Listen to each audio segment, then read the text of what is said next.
with 4-time SEC champion and 2-time national champion Christian Miller. Once again with Christian Miller taking him down. Here's college football playoff national champion Christian Miller on Tide 100.9 and 12:30 a.m. WTBC.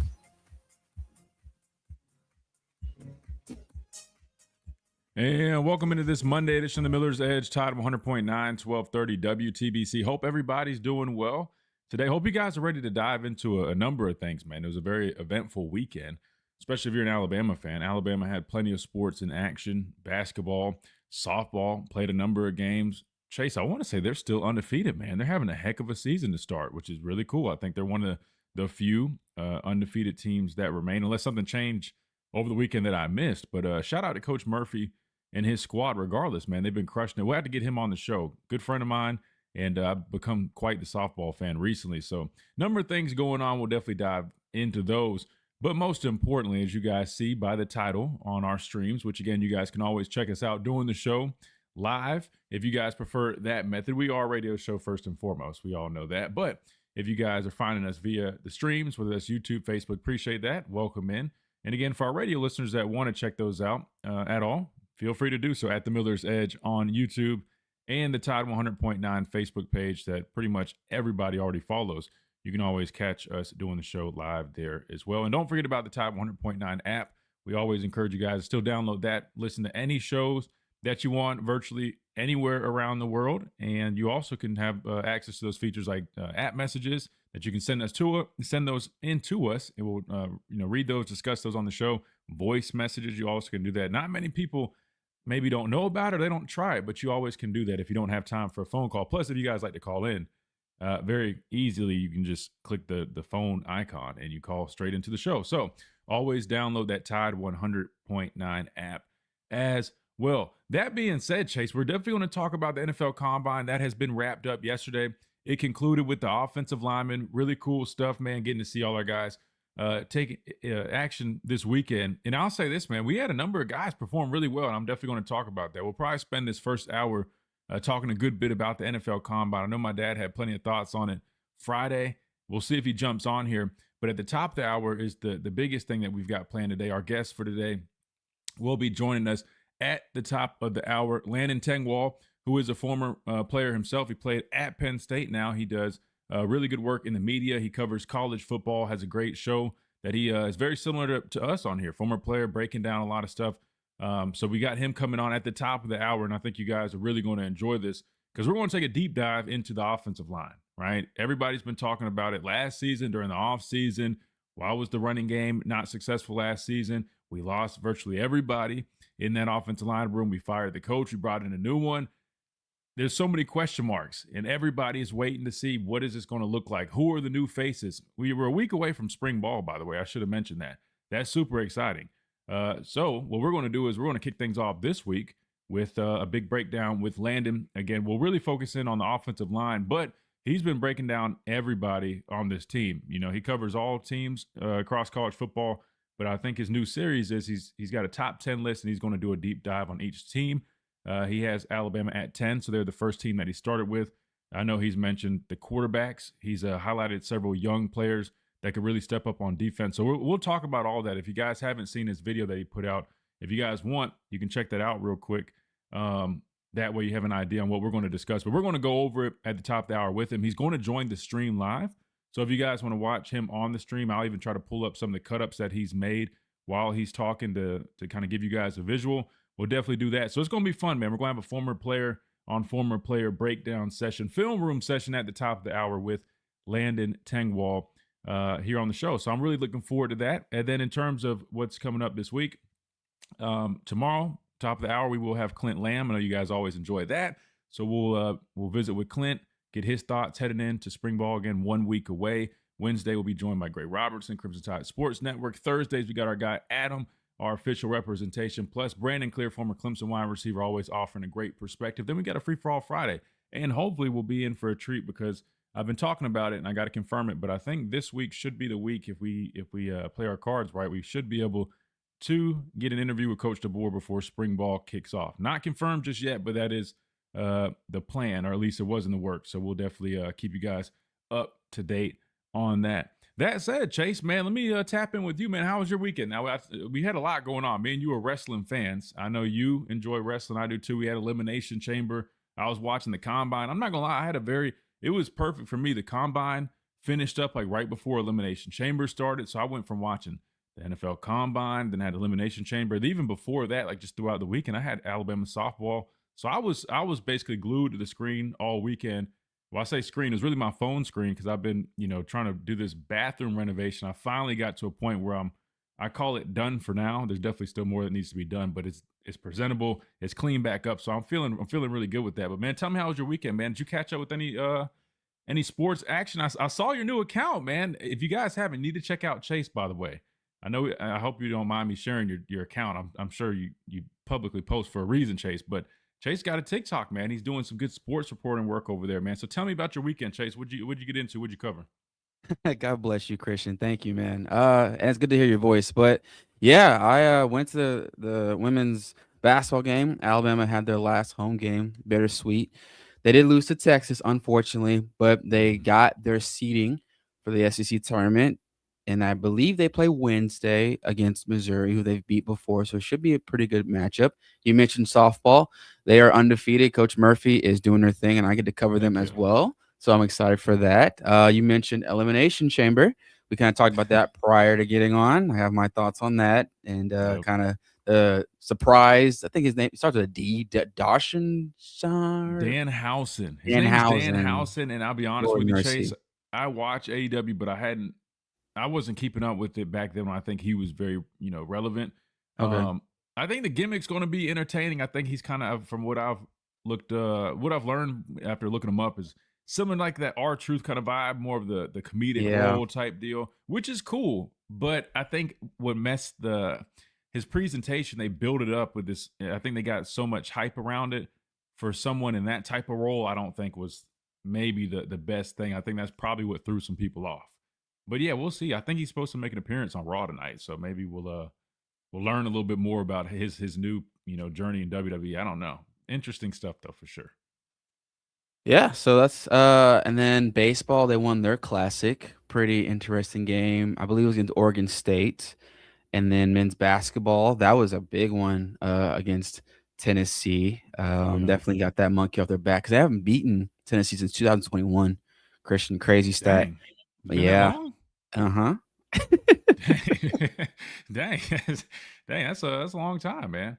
This might be dumb. Do they don't have the cigar tradition with the basketball team, do they? Maybe I maybe don't think so. I don't think they do. Shout out to R&R Cigars for all your cigar needs. You guys know where to go. rnrcigars.com. Use that code Miller's Ed. Get you 20% off, man. Free shipping if your order qualifies. Plus, we're talking about all these sporting events. If you ever just need a place to go watch them, check out R&R Cigar. They got TVs throughout the wraparound porch. Weather is beautiful, by the way. I know I normally get my James Spann on. Here we go, about 12 minutes into the show. 73, man. It's great weather for it. So head on down to R&R Cigars, 2703 Gary Fitz Street. Get yourself a nice stick. Plus, they've got over 160 bourbons to try. Hell, I mean, you could try one every day for, I guess, the whole year, and you'd still be going at least halfway through, more or less. Close. Anyway, you guys get the point. They got plenty for you to try. Drink responsibly, and always use that code Miller's Edge on their website to get yourself a nice discount. Again, that is R&R Cigars, the official cigar provider of Alabama football since 2014. Sorry, Chase, I didn't mean to cut you off, but that was a great segue into that read right there that I had to take advantage of. We were talking about basketball with their tradition. Their ad is on the screen right now. They should maybe, I don't know, if you haven't beat them in 3 years, maybe, try to switch it up. I mean, I'm probably going to get in trouble for saying, hey, basketball, just take that tradition from us. But why couldn't they do it? I don't know. I mean, it could be kind of cool, man. I mean, see Coach Oates and his squad smoking cigars. I mean, I don't know. What do you think? You think we could get away with that, or that's probably, not a good idea? I think if we beat them one more time, because I think they'll face them in the SEC tournament, go crazy with it. Get an iconic photo in the locker room. Maybe walk down Denny Chimes when you get back to Tuscaloosa. But yeah, I don't have a problem with it. Especially that's our big rival besides, the team up north. Yeah, well, I think I need to probably go back and look at the history of why we smoked cigars after beating Tennessee in football. Listen, guys, I'm always up front with you, man. Like, I'm not the greatest historian when it comes to Alabama sports. I mean, I'm a little bit on the younger side. I got here in 2014. I mean, I kept up with them maybe since 2012. I mean, I remember vaguely the history of it, but I don't remember exactly like every detail. So maybe it is a dumb idea to try to get the basketball team to do that. But hell, I don't know why all teams do it, man. We don't like Tennessee around here anyways. I mean, you beat Tennessee, just go smoke one. Get it from R&R. Why not? All right, let's do this, Chase. Let's go ahead and hit us our first timeout. And when we come back, we'll talk some NFL Combine. We'll roll a little bit until we get to the top of the hour. Again, we got Landon joining us, Landon Tangwall, that is former Penn State offensive lineman. He's joining us at the top of the hour. So if you guys are ready for that breakdown, we're about 46 minutes away or so till he gets on here. We'll prep for it a little bit later, but we will talk the NFL Combine first. So I promise it's coming up. Just at the top of the hour, then we'll do plenty of talking about this offensive line unit, who I have a lot of question marks surrounding, Chase. I think rightfully so. There's so many new faces. The good news is we've watched a lot of tape on these guys, and now we're going to hear from someone else who has watched probably even more tape on these guys, and he's going to come break down what he thinks about them, who he thinks could be the starters this upcoming season, and if he thinks it could be an upgrade, because a lot of people are wondering that. That's the common thing I hear, Chase. It's like, hey, we can only go up from here.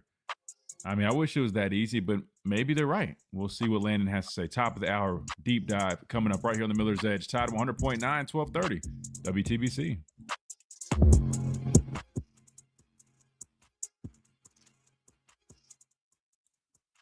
It's a crime. Okay, see, Dwight, that's a great point. So I was thinking more so like, the athletes doing it like in the locker room. I didn't go that far to, I guess, consider that the fans also indulge in victory cigars with football. You're outside in a stadium. So that's a great point. That's a great point. Inside an arena is probably not ideal. You talk about smoking the place out and plenty of kids in there is probably not a good idea. That's a good point. Really good point. If you guys are just joining us, man, you guys know the drill. Hit that like button. If you're new here, welcome in. Subscribe. If you guys enjoy the content, I'm sure you guys will. We are streaming on X now. I finally got that to work, which is cool. So maybe we'll bring some more listeners in via X and keep expanding the platform, man. Definitely have some big things planned this season. Really excited about it. Really excited about it. Mike says, let's go. We had a trainer in the 60s that started passing out cigars after the Tennessee win, and it just carried on. Thank you so much. Well, yeah, big thanks to that guy for starting that tradition. Was it really just a trainer just passed them out? I thought there was something else to it. I don't know what I was thinking then. If so, I don't know. Maybe that guy, hopefully he got some like royalty or something or some type of credit. Back with another banger. Smash that like button if you want to see more content like this. Hell yeah. See, and listen, Carson said it, man. Listen to Carson. Now, all seriousness, though, if you guys enjoy these types of collabs and stuff like this, make sure you guys, I know it sounds annoying. Oh, hit that like button, subscribe. But I'm telling you, that just helps keep everything free. It helps build and grow. And I'll be completely honest with you. The more like feedback and, positive stuff we get from this stuff, I'll keep doing a lot more of it. So make sure you guys do that. I know it's, annoying probably hearing it a million times, but it takes 2 seconds. If you just hit that like button, I got the new layout now. I hope you guys like that. I know I switched it up not long ago. I just switched it up again, the black and crimson vibe kind of going. But yeah, man. Yeah, it's going to be fun today for sure, though. It's going to be fun. I'm looking forward to it.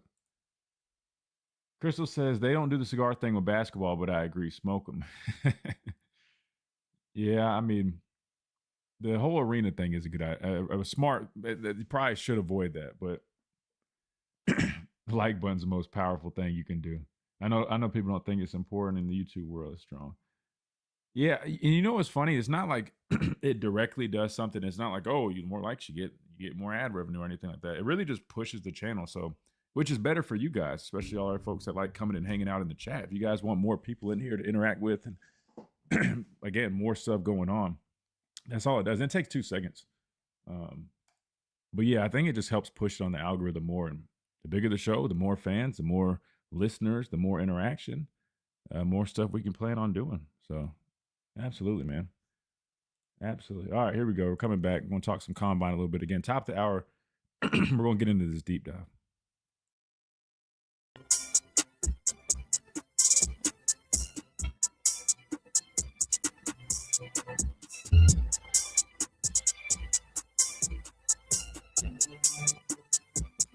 And welcome back into this Monday edition of the Miller's Edge, Tide 100.9, 1230 WTBC. Again, top of the hour, Landon Tangwall will join us when we're doing the deep dive. So that is coming up. Don't you guys go anywhere. In the meantime, we are going to talk some NFL Combine because, listen, Alabama had 12 guys take part in this year's Combine. And first, I want to say we did pretty solid on guessing 40 times the first day. We didn't continue that. I wish we did. Because I'll say this, our guys were showing out, Chase. And you made a comment about Jam being, really, a speedy guy. And I'm not going to lie, when I first heard the comment, I was like, man, I don't know if I would classify Jam as, the fastest guy. But he's definitely, he's quick. But boy, did he look fast at the combine. Not just look fast. I mean, he was fast. I was actually kind of shocked with Jam's 40 time. So speaking of that, let's go ahead and throw this on the screen real quick. Shout out to Charlie Potter. He's in the media, covers Alabama, works with Bama Online, which, by the way, you guys have convinced me. I've signed up for On3 now, so I can, get these articles and we can really discuss things even deeper. So I told you guys, man, all the donations and everything, it gets reinvested in the show. So, hey, there's the next step, man. We signed up for On3. That way we got full access to all these articles. It makes it a lot easier to basically just pull this stuff together. That said, they put together a list of the performances and the numbers from all the players from Alabama at the NFL Combine. And like I mentioned, Chase, I mean, there's a lot of impressive, I guess, showings by a number of guys. We already talked about the D-line and linebacker, so we'll kind of jump ahead a little bit since we talked about that on Friday. But over the weekend, I mean, you did have, I think, Cuevas and Damani Jackson. I think they hit the field after we got done on the show. But Damani Jackson, I'll start with him. I didn't realize until somebody said this in the chat that I think he broke records in high school for like track and like the 100. And so I see why people were, putting high expectations on him. But what did I say, Chase? I said, I'm like, man, when people are throwing out 4.2, low 4.3, that kind of worries me because I'm like, those are really high expectations. I know at the combine, I mean, your start, if you slightly get off your angle, but you obviously want to run straight. If you start veering just a tad bit, that can change it. Your finish. I mean, there's so many factors. That's why I even said I wouldn't be shocked. I said 4.3 definitely sounds like his number, but I wouldn't even be shocked if he ran a 4.4 just because the way the combine is, the setup and everything. And in fact, he was at a 4.41. So probably not necessarily what he was hoping for. I'm sure he was probably thinking more 4.3 range. But nonetheless, that's still really fast for a corner. And you combine that with his size, 6'1", 195, running a 4.4. I mean, those traits, man, are really good traits. I know he didn't have his best season this past season, but I think he can end up being a really good value guy that, maybe a later round guy. I mean, I hope he gets drafted, but say he doesn't for whatever reason. Sometimes things like that happen. I mean, that tape is a big deal, and let's just be honest, he didn't have the best tape this season. Well, I think whoever does get him, I mean, if he can kind of put things back together, he's a really talented player with a lot of things to build on. Really good athleticism, a lot of potential there. So I think whoever gets him is going to get a good value. I kind of compared him to Job in the sense where Josh Job wasn't really, I think he went undrafted. Originally was a practice squad guy first year or two, and now he's a starter with the Seahawks, just won a Super Bowl. Talent was always there. Potential was always there.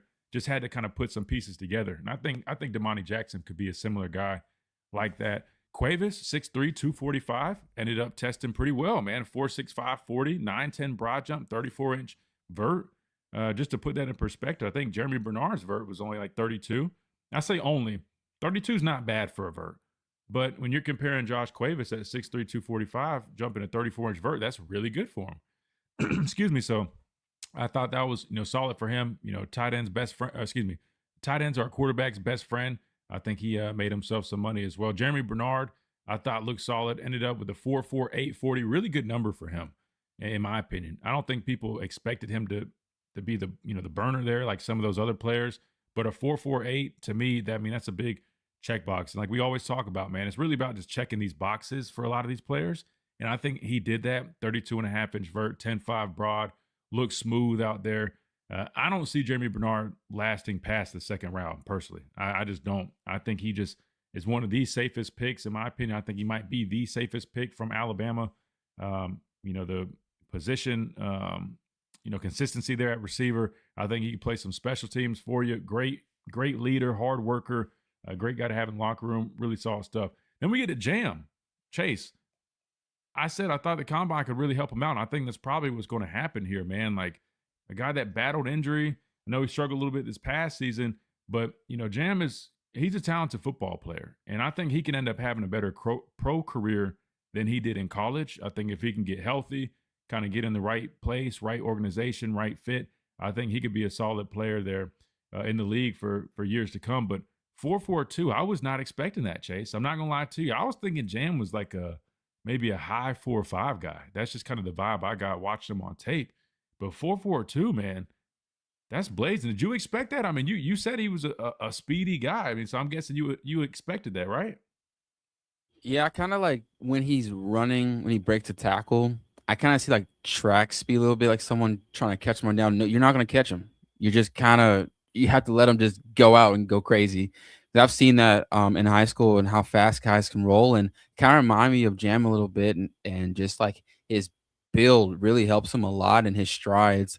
I think that's going to really build him in the draft board. But yeah, I was like, his breakaway speed is going to catch a lot of people's eyes, and running a 4.42, man, especially fourth among the running backs that ran that day, that is huge, huge. So I expect Jam to get in great position to be drafted, and I'm curious what team he'll be drafted to. But yeah, 4.42 is great, especially from a track view. Well, I see what you're saying now about that. When he's running in a straight line. I mean, first of all, talk about a stride. Or actually, let's backtrack. We talk about starts. That's one hell of a start. I don't know if you guys are tuning into the stream, you can see this. We got his 40 on the screen right now. We're watching it.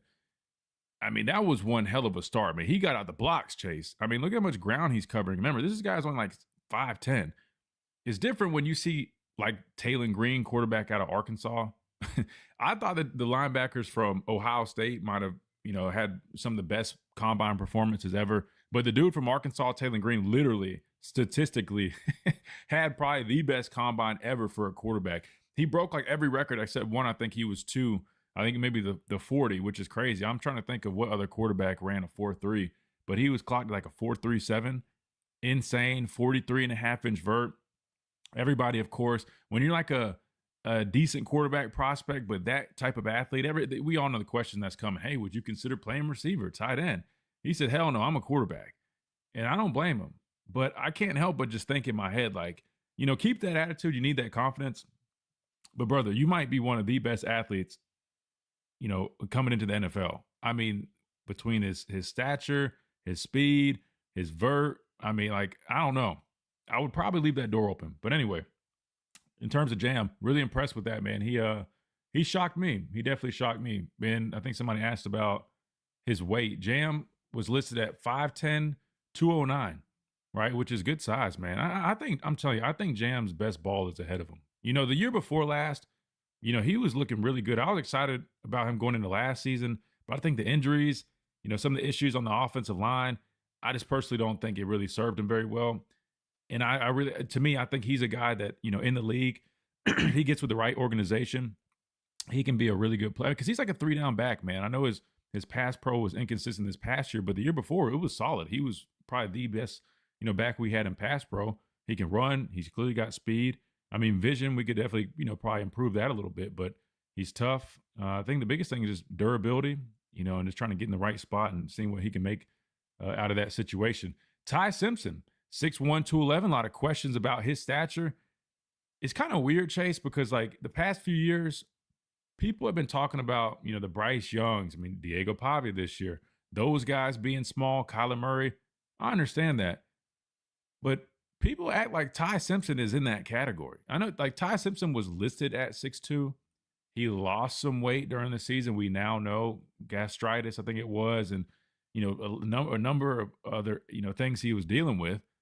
But since when did like 6'1", 210 like make it like people are making it seem like, oh, he's tiny. Like I know it's not 6'3", but 6'1", 210 is not that small. but good to see him getting his weight back up.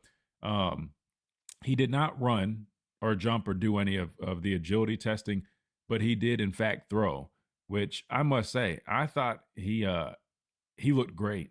I thought he was smooth. He was accurate. Clearly, the commentators were very impressed with his showing. I would argue he probably had the best showing out of all the quarterbacks. Now, Fernando Mendoza did not throw. He's waiting until his pro day. But I think that actually ended up, excuse me, being good for Ty because all the attention was on him. And if you ask me, I think with his performance there, which I get it, if my dad jumps on here, he'll be the first one to tell you, it's the underwear Olympics. He doesn't think there's that much stock that needs to go into the combine. It's silly, which to an extent I understand. Like, I don't think you should put too much stock in it. I don't think just because Taylor Green tested like that means he should be bumped up to quarterback 3. Now, will it bump him up in terms of his draft stock? Because somebody might just say, hey, we got an extra 3rd round pick. We got a supplemental pick or whatever it's called. Hell, we're going to take this quarterback he's a hell of an athlete for depth, the backup guy. We'll see what we can turn him into, developing him behind the scenes. That's one thing. But I think for Ty, even just throwing on air, just letting people kind of see those things. We talk about the deep ball. I thought his deep ball was solid, at the combine. And, I thought he stood out a lot. And so I think he made himself some money. Not saying he's going to jump up draft boards because I think right now it's, he's kind of sitting in that like probably mid 1st round range to late 1st round, depending on team needs, what team might pull the trigger. Could he move up a couple slots if somebody's just dying to get him because they don't want somebody else to? Sure, that definitely could happen. But I think that the next step is I'm sure he will throw at pro day. But the biggest thing that's not on here is testing when it comes to board work and meeting with these coaches and teams. And I can guarantee you, he's probably going to blow that portion out of the water. I know people heard him do the play call. He recited a play call to the from this past season. Everybody's like freaking out over it. Just kind of shows you how he's a smart guy. He retains information well, and in that portion, he's gonna dominate. So I think Ty's definitely having a great, path to the draft right now, so to speak. And good for him. Hopefully he keeps it up, man. I think he definitely is going to hear his name called in the 1st round, and we'll talk about some of those updates on where people are kind of trending post combine here a little bit later on the show. All right, to wrap things up real quick, and then we'll hit this timeout. Offensive line concluded things yesterday. Parker Brailsford, Jaden Roberts, and Caden Proctor all participating. Parker Brailsford, man, 6'2", 289. Now, I will say, weight-wise, teams probably would feel, if he hit that 300 mark, it probably would make teams feel a little bit better. But this is, to Brandon Clear's point, who joined us on Thursdays, former Clemson wide receiver, I wouldn't be shocked if Parker, because you're testing, right? And he tested well. Ran a sub 540, 495. 32.5-inch vert. So Parker Brailsford had the same vert as Jeremy Bernard. Oh, excuse me, hit my mic. So he tested really well, right? I wouldn't be shocked if 290 is a comfortable range for him. He wanted to test well, makes total sense, and then he'll plan on probably putting some weight back on. Like I would imagine him, arriving to camp probably in the 300s, right? Because you always know you're going to lose weight during fall camp. It's inevitable. But not saying you can't play at 290, but I'm just telling you how these coaches and these scouts think. I could see a world where the 289, that kind of is like, he's a little small. So I think he probably should bump that up a little bit in between now and pro day. And that would be smart because since you did all this at the combine, you don't need to redo it at pro day unless you want to, unless it's a number you want to improve on. So if I were him, this is just my advice. What I would do is now that you tested well, I would work on getting that weight back on, or as much weight as you can.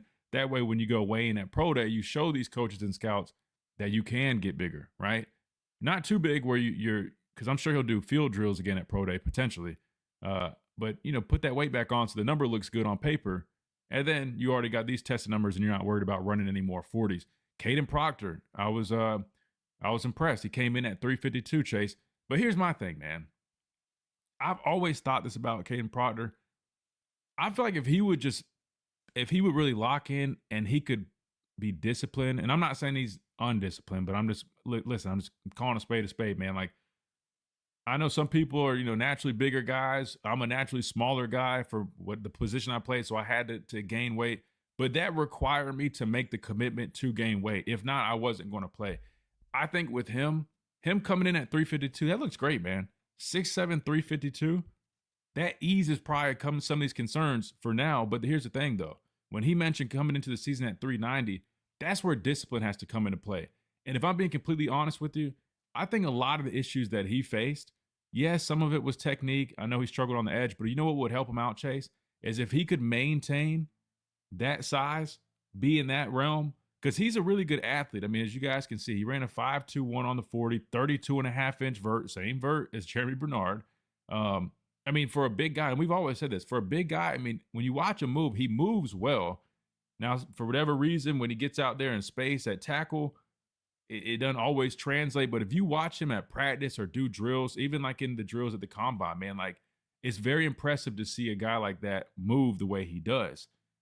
But the challenge that I would have for him would be, man, if you could really lock in and say, look, this is my job. I know I'm a naturally bigger guy at 6'7". It's easy to get up there a little bit. He's, built kind of like the Samoans, the Polynesians, the big legs, right? The big tree trunks. But if he could be disciplined and stay around that range, I promise you, if he wants to play tackle with NFL, he's got to find a way to keep that consistent. He's got to, or else a lot of teams are really going to feel like he probably has to bump in the guard. Once you start getting 370 in that range and you're not moving well, those speed rushers in the NFL will eat you alive. And he struggled, a lot in college with that already. At the NFL, they're only that much better. So good number for him there.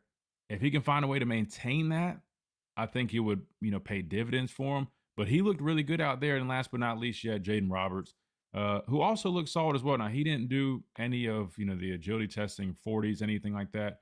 But he did field work. And I thought he looked pretty good, Chase. I mean, when you see him, the dude is built like 6'5", 330, and this guy is like rocked up. I mean, he's very impressive when you see him. He's always had an issue just moving a little bit. Like if you watch him on tape, man, he's a little stiff, doesn't always, move laterally very well. But I thought, he prepared well because he looked a little bit better to me doing the field work at the combine. I think he's a similar guy to Damani Jackson. Late round, if anything, could definitely be more of a undrafted guy, but in the right fit, the right team, I could see him if he could figure things out, end up playing in the league and being a good player down the road. So, yeah, definitely excited about all our guys. But all that said, I was impressed with our guys that I thought they all performed really well, and I would imagine a lot of them are going to be pleased with what they did here, so they might not do as much at Pro Day. We'll have to see. But nonetheless, man, I thought our guys really showed out and did a lot of good stuff over the weekend at the NFL Combine. We're due for a break. I'm wondering what you guys think. Let me know in the comment section, or you guys can always call in real quick again. At the top of the hour, we got Landon joining us. Landon Tangwall will join us here on the stream, break down this Alabama offensive line, this football team in general. But if you guys want to do it before, you can call in 205-342-9904. Get your thoughts on the combine. This team going into spring again. 1 week away from spring ball, man. We're right around the corner. Things are picking up. We're really excited about it. We'll keep discussing it right here on the Miller's Edge. Tide 100.9, 1230 WTBC. Quick timeout. We'll be right back.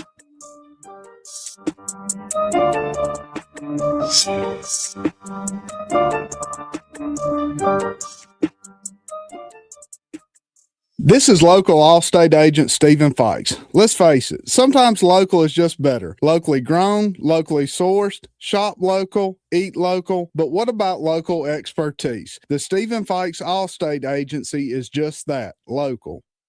All right. Let's see what we got in here. Man, we got 100 people watching. I wonder if, let me see if it says from where, because I know we're streaming on X now too. Oh, hell, we got a whole bunch of people on X, man. Shout out to all our people on X that are watching. Everybody else, if you are on YouTube, I guess, hit that like button, subscribe if you guys haven't. For the folks on X that are watching, welcome in. I'm assuming this might be probably not your first time, but you're newer here. Go to our YouTube channel, subscribe, all that stuff. That way you guys stay up to date. I'm going to keep the X stuff going. I'm going to keep, I guess, streaming on X. It seems like a lot of people are picking up on it, which is good. Should have been doing that, but it used to always give me some error. But anyways, always subscribe and stuff on YouTube. YouTube's our main streaming platform. We are a radio show first and foremost. I'm pretty sure people know that. But if you guys don't, if you're wondering why we pause or we're taking breaks and stuff like that, that's why. We are live on Tide 100.9, the official flagship station of Alabama Athletics. All that cool stuff. So, yeah, welcome in, everybody. Appreciate you guys hanging out. Let me, I think Landon said He hasn't got that stream link yet. Let me send that to him because we are quickly approaching that. Anyone see the story of the fan telling? Oh yeah, I did. Yeah, we could talk about that real quick. Listen, I'll say this, man. I mean, I hate to say it like this. I don't want to sound like harsh, but and as messed up as that is, man, that's I hate to say it, but that's kind of it comes with playing for a school that gets so much attention. Not saying it's ever right. Fans shouldn't treat people like that. You shouldn't treat anybody like that, regardless if you're a player, person, worker at Walmart, doesn't matter. But in the NFL, it's potentially going to be even worse. I mean, the stuff I see people tweeting now, they might not necessarily do it to people's faces like that. Listen, a drunk college kid, I mean, he's got nerves of steel. In his right mind, I highly doubt he would tell Caden Proctor, who's 6'7", probably wasn't 350. It was probably more like 370 at the time of being in Jimmy John's. But highly doubt a sober kid like that would just look at a mountain of a man like that and tell him to his face, you suck. I have a hard time believing that. But online, best believe, in the NFL, I mean, these guys get grilled all the time, man. Kind of, it's part of it, man. But the best thing you can do is, now you can't avoid that. That's like a, in-person deal. I don't really know what he was supposed to do there other than just turn the cheek, which sounds like he did. But he's taught about that before. His freshman year, it really impacted him. If you ever go back and listen to some of his interviews, he's taught about that. It really, his confidence was shot after his freshman season. And that's when you get thrown in that fire early like that and you're not completely ready, it's tough. And unfortunately, we didn't help him out much that year. For whatever reason, there was hardly any chip protection his way. It was really just putting a freshman offensive tackle on an island who clearly was struggling. I don't understand why, but, it is what it is. I think he's better for it now, but in the moment, it probably was rough on him because he did get a lot of negative attention from that, for sure.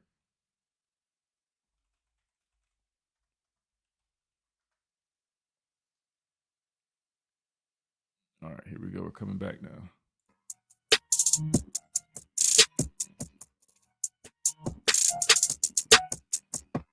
And welcome back into this Monday edition of Miller's Edge, Tide 100.9, 1230 WTBC. All right, we've been talking NFL Combine, pretty much wrapping that up for the most part, unless you guys have any second thoughts on that. I hadn't really read the chat too much, trying to make sure we got Landon squared away again.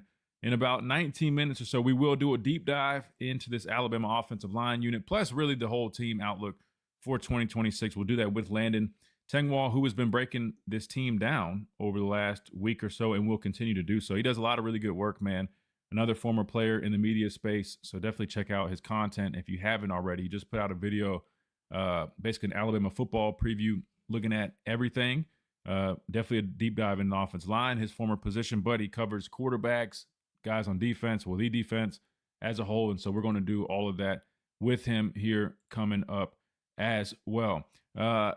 Jake had mentioned in the chat about the story about Caden Proctor basically being approached by a young student, I'm assuming, in Jimmy John's, and basically say, "Hey, you Caden Proctor?" Yeah, I am. Normally as a player, you're expecting, "Hey, can I get a picture?" It wasn't that. It was pretty much, "Hey, man, you suck." Excuse my language. You stink, I guess I probably should say. Hate it for him, but at the end of the day, man, you can't control other people. You can only control your response, and I'm assuming he responded the right way. If he did something he shouldn't have, I don't think he'd be telling that story publicly. But good for him, though, because I'm not going to lie. Sometimes, especially somebody catches you on the wrong day, Chase, you have a bad performance. Listen, nobody feels worse than the players. Like, this guy was already probably beating himself up for not playing well, right? He's a competitor at the University of Alabama. Best believe this guy, he wants to be a damn good football player. Then to have some kid who I'm assuming probably, he clearly doesn't play college athletics and probably could never, if he wanted to, just go up to him and basically tell him, "You stink," to your face like that. Definitely probably was some liquid courage involved, but, if you want to look for a positive, at least he'll be prepared, because in the NFL, he's going to be subject to a lot of criticism as well. Especially listen, like New York media, my dad will be the first one to tell you. New York media will chew you up and spit you out, man. If you're not playing well, it's just kind of part of it. But I will say this. I know some people say, listen, these guys get paid now. I mean, they should be subject to that. I'll say this. I'm never going to, I guess, promote or advocate somebody just being rude or, a mean, bad person. You know what I mean? Like, that's not, and just because somebody's getting paid, I don't think that makes fans entitled to go that far. Now, if you want to say, hey, they're, subject to a little bit more criticism maybe than before, I mean, we could probably argue that one a little bit. I think I could understand it. I mean, personally, I'm not one to say, oh, this guy gets paid, so now I'm going to just criticize him for that. But so be it. I mean, I could understand that. But in terms of just going up and telling somebody, hey, you stink like that to your face, just because somebody gets paid money doesn't mean you have to be an ugly person. I just always encourage people, just be a good person, man. Just be a good person. Some other things coming out of the combine in terms of Ty Simpson, we talked about how good that he looked. Well, this is what Louis Riddick had to say following his combine performance, or while he was performing. He feels that the Steelers at 21 would be a perfect fit for Ty Simpson. He did say, however, that there's a chance he believes Ty Simpson won't even be on the board at pick 21, which clearly shows that he's trending upward. And again, there's some interesting, conflicting reports just a month or two ago at the Senior Bowl. I think Matt Miller was saying, hey, I haven't met any scout down here that's ready to say Ty Simpson's a first-round pick. But in recent, I guess, weeks, even before the combine, he's been trending upward. And it sounds like the report coming from his father and his camp, I think it was his father, whoever made the report, that all their grades that they received were first-round picks. Sounds like they got good news because and pretty solid advice, unlike Bediako, because he's trending as a first-round pick for sure. He goes on to say he's tailor-made for Mike McCarthy's system. Mike has coached some good quarterbacks. It'll be interesting to see what their evaluation of him is. I don't think he's a reach at 21. Yeah, Mel, I think he's going to go before that. I think Ty Simpson is a guy who right now, based upon how the season ended, and we've talked about it a lot, we're going to be talking about it a lot more based upon how the latter half of the season ended, which wasn't all on him. The guy was banged up, offensive line, very inconsistent, running game non-existent, and the wide receiver core was up and down from week to week. And then he turns it around in the playoffs against Oklahoma, brings his team back from a 17-point deficit. So definitely a lot of praise from Louis Riddick, but it's interesting. It's all about perspective, right? It's like we talk about Alabama football, right? Depending on the view you have, the perspective you have, things can look a little bit different. If you focus on Ty Simpson's, first 8 games, scratching out Florida State, there's no arguing it. He probably has the best tape out of any quarterback.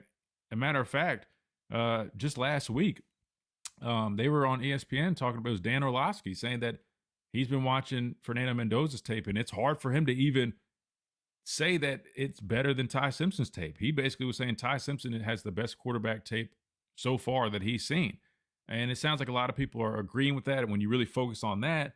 But if you have the other perspective of, well, with the latter half of the season, there was a lot of inconsistency. He didn't play great. The Indiana game, we know how that went. Before he got injured, he wasn't playing good either, and that was a good team. But I think it's important to really look at the whole picture like, Louis Riddick is doing, and saying, hey, yeah, the second half of the season wasn't great. But let's make sure we're pointing out that the guy was beaten up, banged up, right? Lost a lot of weight, wasn't eating great. I mean, he was going through it personally. And then on top of that, just like we've been saying on this show, everybody, finally, I think Alabama fans, their eyes are finally open. They didn't listen to us when we said it about Milroe, but now they listen to us about Ty. A quarterback can't do it all by himself. I mean, we screamed that for years with Milroe. No one listened. Now they finally listen because they saw it with Ty, I guess. You see it with 2 different quarterbacks, 2 different styles of quarterbacks. If you don't have a supporting cast that's consistent, an offensive line that can protect you, a running game that can help alleviate that pressure from you having to be Superman and throw the ball 40 times, a consistent group of wide receivers that can help you out and make plays. It doesn't matter if you have, I've said this for years, man. It doesn't matter if you have Tom Brady, Pat Mahomes, the best quarterback ever built of all time. If you don't have those other factors, you'll never reach your potential as a quarterback. And I think people understand that. Now, that said, he does have a lack of experience. I mean, he's got less than the 20 start margin that people love, which is fair to point out. But that's why I think him going to a place where he can maybe even sit a year, the Rams, depending on what Aaron Rodgers does. I mean, Pittsburgh could definitely be ideal, even though their team report card grade was absolutely horrible. I think he definitely could find himself in a good spot. I think he's gonna be a great pro, man. You know, between the ears, he's got everything that you need. He's got the physical tools to go with it. I think he just needs more reps, more experience in the right system. I think he can be a damn good football player in the National Football League. That said, let's hit a timeout and stay on schedule. Coming up, top of the hour, we got Landon Tangwall joining us. Deep dive in this Alabama offensive line. Will it improve in 2026? That's the biggest question mark outside of the quarterback battle. Coming up for this upcoming spring ball that kicks off in a week here in Tuscaloosa. We'll do this deep dive at the top of the hour. Coming up right here on the Miller's Edge, Tide 100.9, 1230 WTBC. Quick timeout. Don't go anywhere. We'll be right back.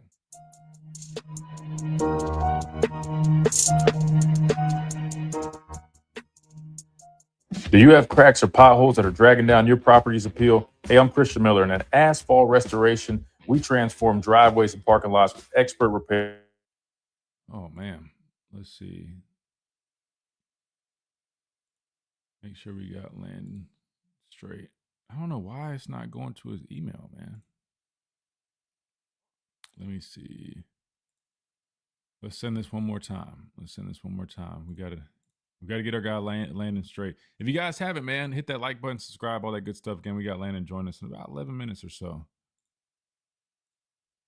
So I know you guys are all waiting for that. We got it coming up. Excuse me, very shortly.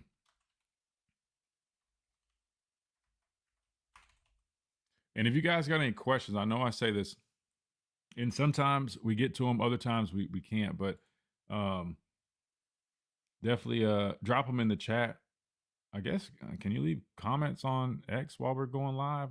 It's our first day really doing it, so I'm not sure, but I'll just give you guys kind of the rundown of what we're going to, the kind of flow of what we're going to go with.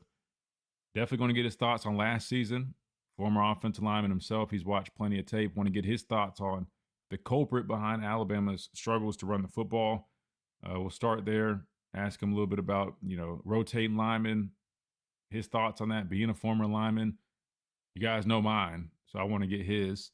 And we'll talk about outlook in 2026, who's coming in, who's returning, who he likes, who he thinks could, emerge as starters. And we'll take a look at the team as a whole for 2026, his thoughts, and so forth. So that's kind of the flow that we got. But if there's anything or anybody you want us to ask him about, again, it's not just offensive line. That's the biggest thing we'll discuss, but it's really the whole team. Let me know. Got an message from Garner Hater. These names kill me, man.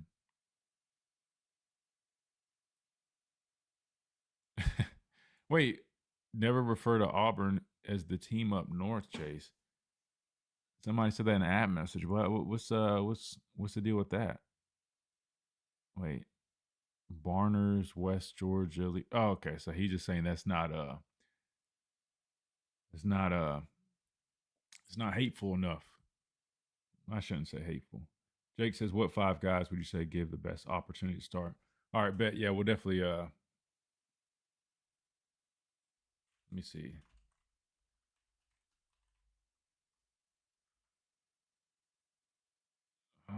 Worst case, I have to send it to him another way. I don't know why it wouldn't work. That's weird, man. That's weird.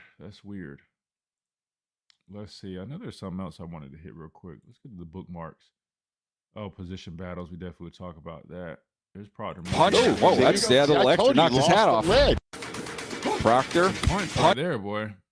I'm telling you, man, like, if this dude would just, I'm telling you, man, like, if he, like, because you look at how he's been, that's 350. I mean, like, 350 to him at 6'7", that's very solid. You can work with that. I'm not saying he has to be a 330 guy, but if he could consistently stay around 350, I said like 340, 345, but even 350, man, I promise you, man, it would do wonders for this guy's career. I just hope he can do that. In the NFL, I'm not going to lie, it's even harder to do in the league because in college, man, you're like wrapped in this bubble. Yes, you have nutritionists and athletic trainers and weight room staff in the NFL, but it's totally different. Ask anybody else who's also played in the NFL. They will tell you. In college, I mean, you're on a schedule. I'm not saying they baby you, but like Ruben said it. Ruben said it in that video. It kind of is like that. They take care of everything you really need. In the NFL, brother, they pay you that money. So you're getting paid the money. You're expected to do these things and to show up and be a certain way. Be like in NFL, if you're not hitting the weight that they got for you, oh, they're fining you. You know what I mean? So I don't know. Maybe that could, maybe that would encourage him a little bit. I don't know. Been seeing a lot of positive reviews on Javen James. What do I think about him? Yeah, I'll give you my thoughts. I know Landon likes him a lot.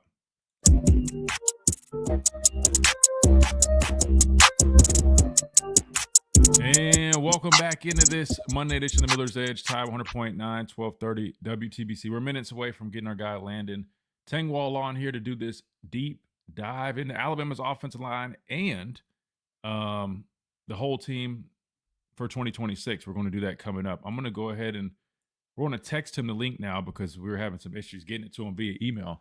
But no worries, man. Regardless, he's going to be on here regardless. So I'll just get to this break here early. That way we have plenty of time to get him potted up and set up here on the stream. We've been talking hour number one majority about the NFL Combine, wrapped up yesterday. Really good performances overall by pretty much all of our guys. I can't really think of one guy that I thought was like, I don't think he had a great day. I really think everybody at the minimum had a decent day. And really more than not, everybody really did well. So really good stuff for our Alabama guys. And while we are keeping up with them, we are turning our attention to 2026 and the team that we got for this upcoming season. How are we going to do that? Well, we're going to start with a deep dive today with Landon. I'm going to pull up some of the breakdowns that he's done. So we're going to watch tape. I know you guys love when I break down tape. So, all right, we're going to do it. We're going to break down the tape, and not just me. We're going to have somebody else doing it. So if you guys haven't, check out the stream at the Miller's Edge on YouTube or on X now. It's our first day streaming live here. We got a whole bunch of people from X that are watching. You can watch it there as well. And Facebook as well, Tide 100.9, the page there. We stream live as well. Real quick, one last thing before we get to this break, before we bring Landon on. Some of these top battles that we will be paying attention during the spring. Again, 1 week away. It's about to kick off. We all know the quarterback position. Everybody's going to be locked in on the quarterback battle. We hadn't talked a whole bunch about it because we've been saving it. We know there's going to be plenty of time to talk about it during the spring, so we didn't want to get quarterback battle fatigue just yet. That's a big one. Again, shout out to Charlie Potter. That's another one of his articles. Offensive line, pretty much the whole deal except right tackle Michael Carroll. I agree with him there. We're going to talk about that coming up. Running back is another fun one. You got Kevin Riley. You got Daniel Hill, guys that played last season. A.K. Deere, Young, E.J. Crowell. It's going to be a lot of competition at that running back position. Who's going to be, I would say, like the top two guys? Who are going to be those two, I guess, top backs that we have, our tandem for 2026? Receiver position behind Ryan Williams, Latzia Brooks. That's definitely something to look at. Charlie lists tight end, second tight end. That's something to look at. There's one thing that he didn't list that I would throw in here. I would say special teams, kicker. I know you got young man coming back from last year. I'm drawing a blank on his name right now, but you bring in another kicker to compete with him. I think that's something to pay attention to because special teams was not where it needed to be last year. We brought in a punter who I think can be a really good player as well. So I would say special teams, while people might not be really talking about it or paying attention to it, I didn't pay much attention to it last year, but I definitely will pay more attention to it this year. So I would add special teams to the list. So a lot of good battles going on this spring, and we're going to be breaking them down, discussing them throughout the spring, and best believe it's going to be a fun time, man. 1 week away. That said, let's go ahead and hit this top of the hour break chase a little early. That way we can get Landon set up. When we come back, we'll be joined by Landon Tangwall with this deep dive into Alabama's offensive line plus the team for 2026 right here on the Miller's Edge, Tide 100.9, 1230 WTBC. Don't go anywhere. It's the moment you guys have been waiting for. Coming up right here after this quick timeout.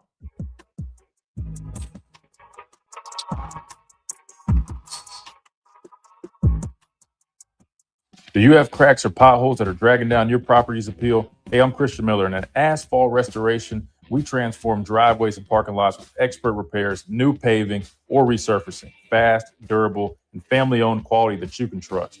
Don't let small issues turn into big expenses.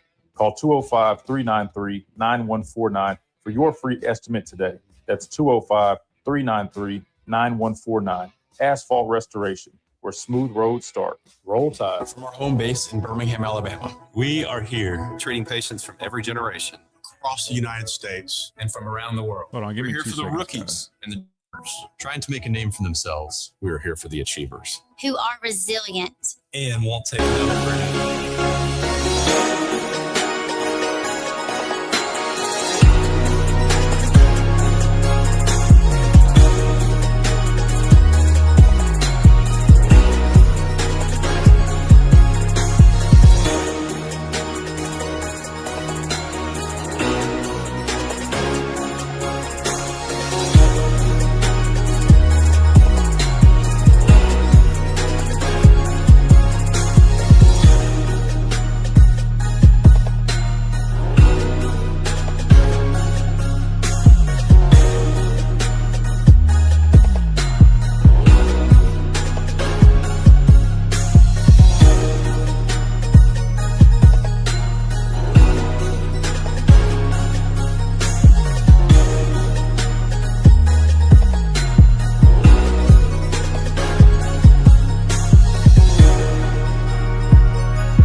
Should contact Brian Harding Construction. All right, sorry, I'm trying to get this this sent over to Landon, guys. Hold on one second. All right, all right, cool. All right, now let's send this. Bet. Sorry, we had to send it to his phone, man. Email's acting weird, but no worries. Ain't gonna stop us. We're gonna rock and roll. All right. Yeah, Chase, you might have to give me like maybe like a minute or two if you can, if possible. Love those film clips, Christian. Hey, I appreciate that, man. Brings back some good memories. I threw that together not long ago that way whenever we need it, right? Kind of just throw that together. Watching the SEC track and field championship. I forgot about track and field. Oh, Talty, I forgot his name. I think he's what? Junior, maybe senior.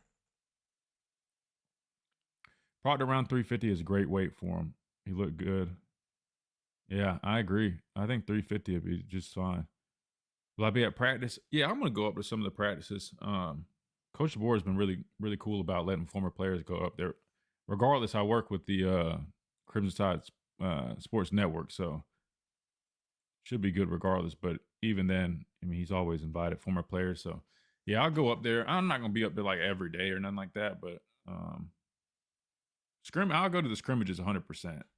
But practices, I'll go up every now and then. But the show starts at 11, and they practice from like 9 or so up to almost around 11. So if I do go, the problem is I can only go for part of it. Then I got to run back here and get all set up.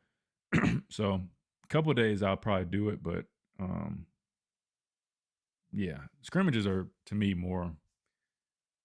I'm more interested in seeing the scrimmages if I'm being honest with you. Like I'll probably go to one of the first practices next week and then kind of just feel the vibe from there. But going every day just gets kind of redundant. It's not like, not to mention, I'll be honest, like I'm not like a journalist. It's not gonna come to you guys every day and be like, oh man, so this is what, you know what I mean? It's just kind of like, oh yeah, I mean, like, getting after it. I'm always pretty vague about that just because out of respect, you know what I mean? Like, if they're nice and letting you go to practice, I don't think it'd be right to go to practice and immediately come right back on my show every day and be like, oh, this guy is doing this and he was 8 for 12. But yeah, you guys know. But it'll be good. It'll be good. Let's see. You mean it's not enough corrective criticism? I think you're talking about the Proctor thing. Yeah, corrective criticism is one thing. There's nothing wrong with like fans, you know, criticizing like that. You know what I mean? Like if it's talking about like their play in like a critical manner, like breaking it down or something like that, even if it is negative. I mean, that's all fair game. That's part of you being an athlete. At the end of the day, I mean, a lot of people consider professional athletes entertainers. But I've just always been the type, I'm not a big fan of like, when it comes down to, you know, there's a difference between like breaking it down, being a little critical versus getting disrespectful. I'm not for the disrespectful thing.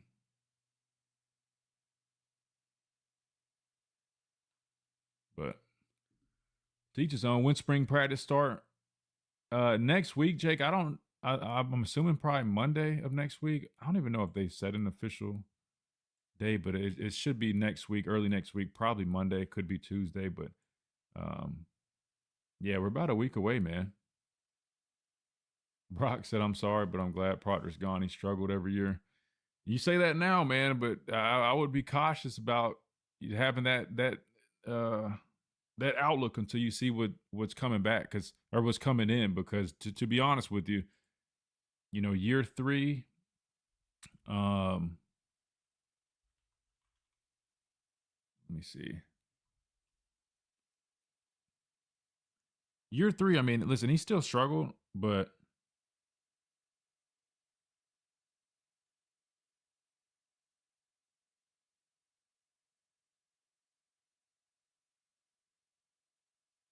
he still struggled at times, but he was much improved in year 3.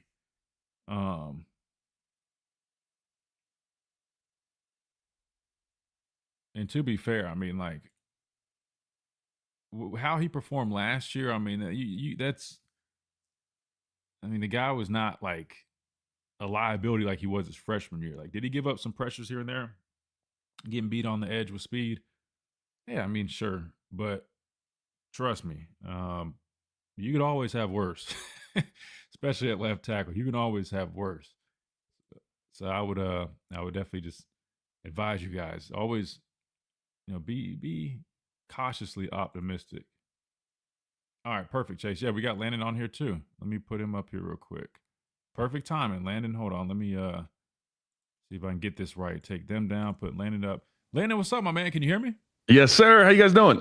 Good, man. Good. We're about to come back from this timeout real quick. Let me throw Awesome. the radio station. All right, perfect, man. All right, yeah, we're about to come back. I'm gonna bring us back, and then I'll intro you. But real laid back stuff, man. We're Bet. talking ball, man. Treat it like it's a film session, man. Sounds good, man. I'm ready. Hell yeah, I love it, brother. All right, here we go.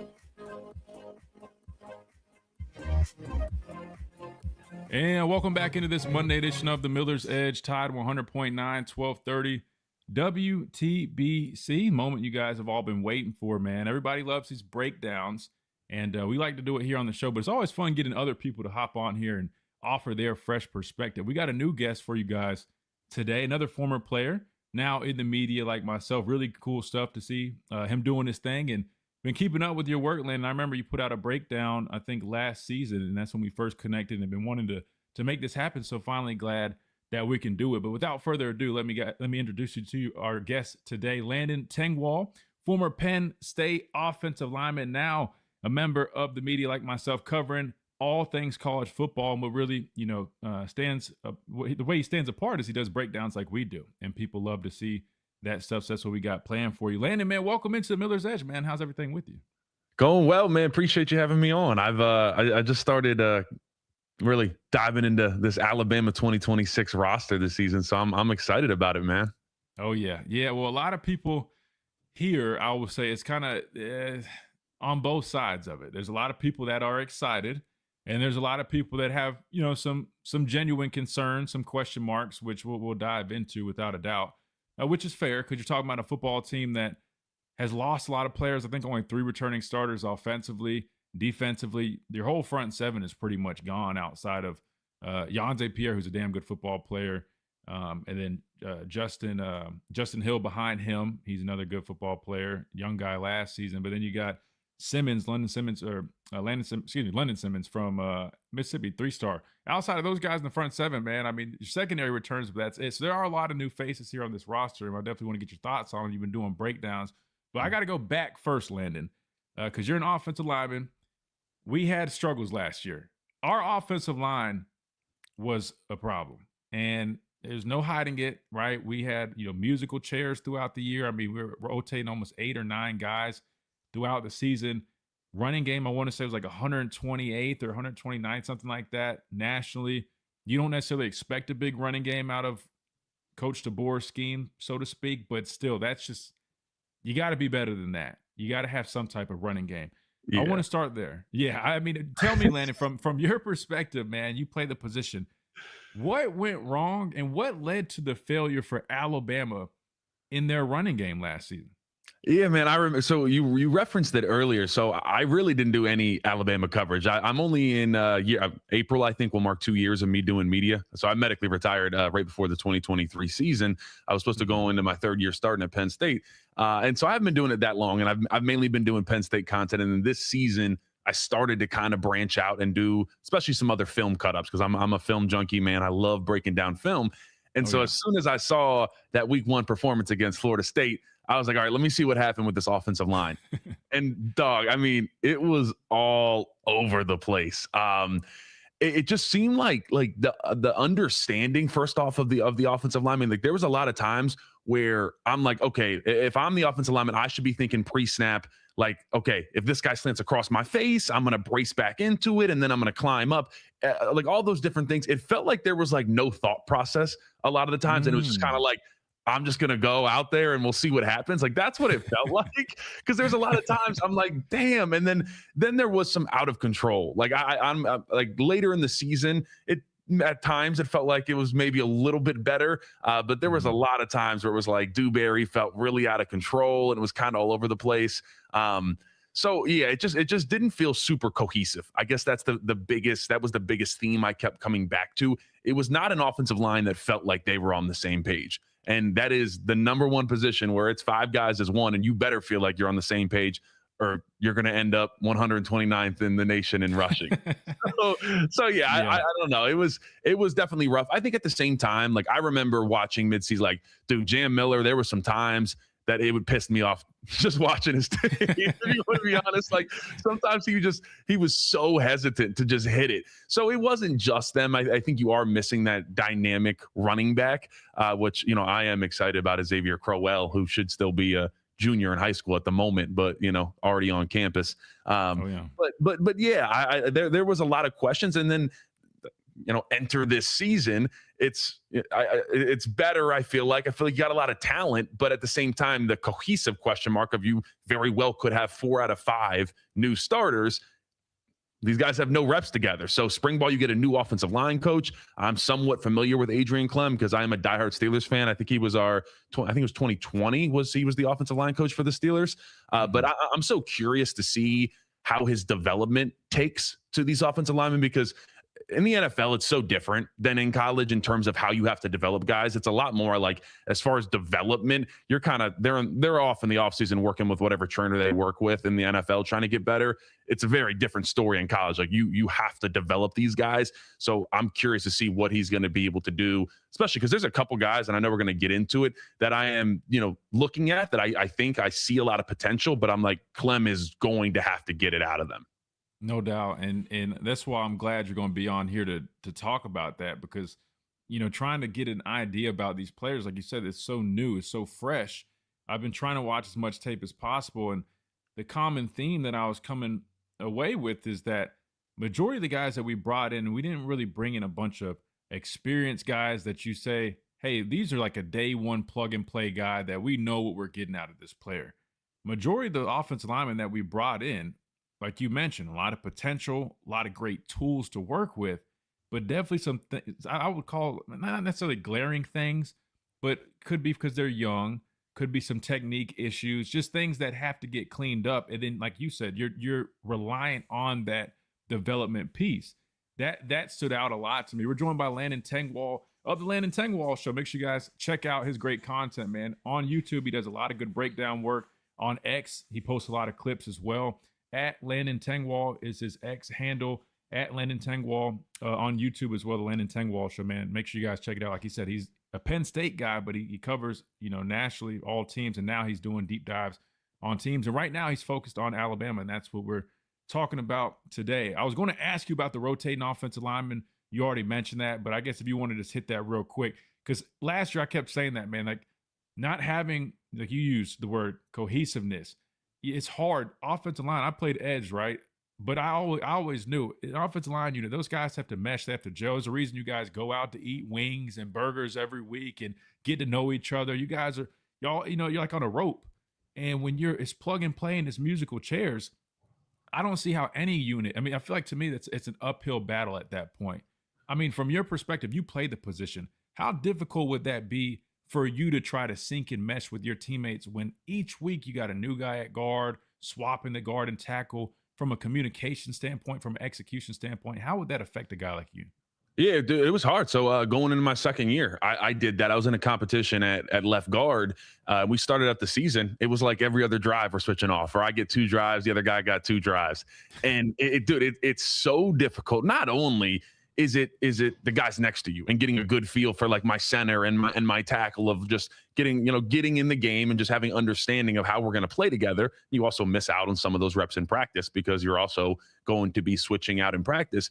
But the other thing is the rhythm of that defensive tackle that I'm going against. I might go against 2 different guys for the most part, but that's something big you miss out on too. So let's say if I'm Michael Carroll and like I'm getting yanked out, and it's like, all right, I'm starting getting a feel after drive 2. I'm like, okay, he likes to do, and you got film study, don't get me wrong. So I understand this defensive end on third downs always goes into a long arm, into a rip, like whatever it may be. But it's still different once you get into the game and you're like, all right, I'm starting to get a feel like what this guy likes to do on first down when it's obvious run situations. But I start getting yanked out and like I can watch from the sideline, but I'm off for 2 or 3 drives.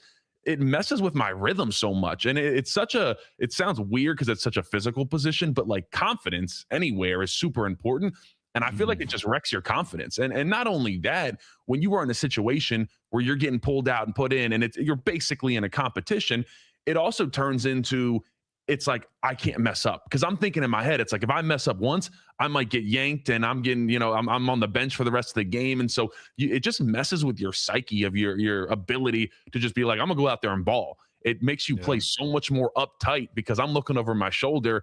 If I mess up, I'm about to come out after this drive and the other guy's coming in for, the next 3 series. So I think that's what's so difficult about it.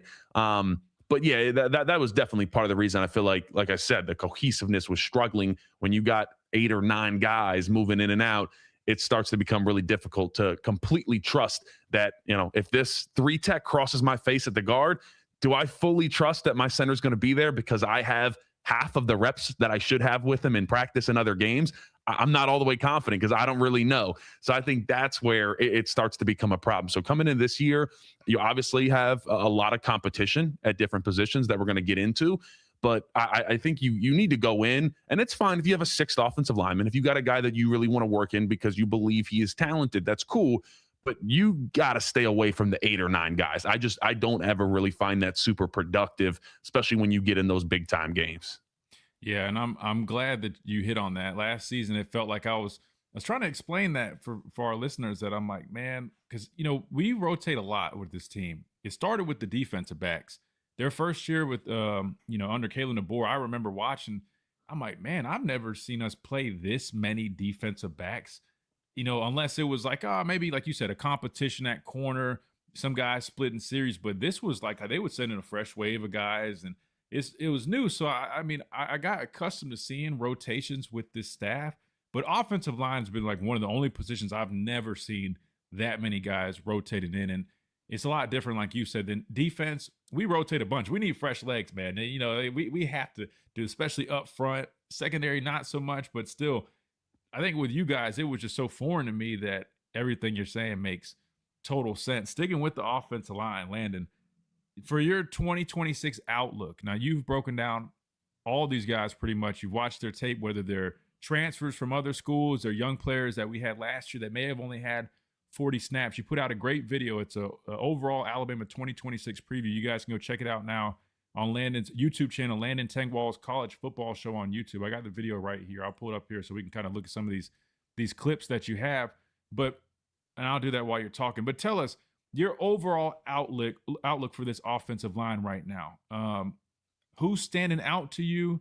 I know you mentioned several guys. I know everybody right now. Michael Carroll is somebody that you can look at and say, hey, he was a young player last year. He's so impressive. He looks the part. He's nasty. Definitely some technical things to clean up, but we can build around him. Outside of him, Landon, who do you see filling in these holes with this offensive line in 2026? Yeah. Real quick, I do want to talk about something that I'm noticing, especially as I'm studying this Alabama offensive line and the transfers that they're getting in. Sure. There's a big movement in college football and really the NFL too, where you are eventually going to start to see these 330-pound plus offensive linemen start to go extinct. I think that is the way we are going. And the big reason for that is because you are starting to see these defenses take, obviously we saw Indiana this year.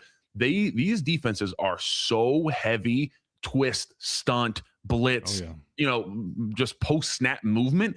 And they've gotten so far away from just putting two hands in and just two gapping, where it's like, oh, if I'm a guard, I can be 350 and just maul someone off the ball. It's no, I'm a guard, and if I step and this guy crosses my face, I better be able to brace back and then get back vertical into the linebacker. And so I think that's a big thing. So I'm looking down this depth chart now for Alabama, a team known for grabbing those 335-pound guards. Obviously, we know about Caden Proctor and his weight situation. Now, you do have one guy on the roster. We'll talk about Nick Brooks, who's the Texas transfer at guard. That's a big old body at 6'7", 350. That's like the only outlier. But I just wanted to throw that in there, that I really noticed the theme of Kalen DeBoer and Adrian Clem and company saying, hey, we're going to go more for the 310 to make like 330, basically maxing out on this offensive line, because you just have to deal with so much movement now as an offensive lineman. But getting back into these guys, Javen James at left tackle, I see him being the starter. Mississippi State transfer. He's got 2 years left. Like I said, 6'5", 320, really clean movement, run game and pass pro. I really like his hands. He's got a great punch.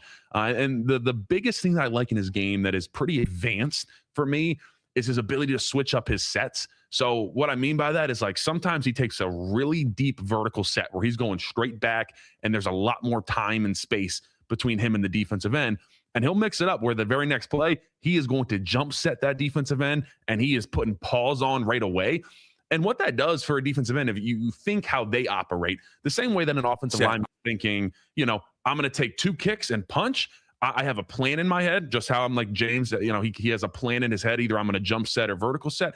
It's the same thing for the defensive end. They're thinking, all right, I'm going to go 2 steps upfield and I'm going to work a spin move, or I'm going to work a long arm, whatever it is. And when you start to mess with their rhythm of them thinking, all right, I'm going to go 3 steps and then work this move, and instead I'm just jumping on you and it's a quick set, and they're just like, oh crap, and they're shocked. Like that starts to become very valuable when you have the ability to do that. Now, a lot of guys don't do that, number one, because they haven't really been taught to do it, and number two, they don't have a trust in their set and in their punch to be able to do that. So there was a lot of stuff I really liked on his tape. That was one thing that stood out to me. Overall, just athleticism.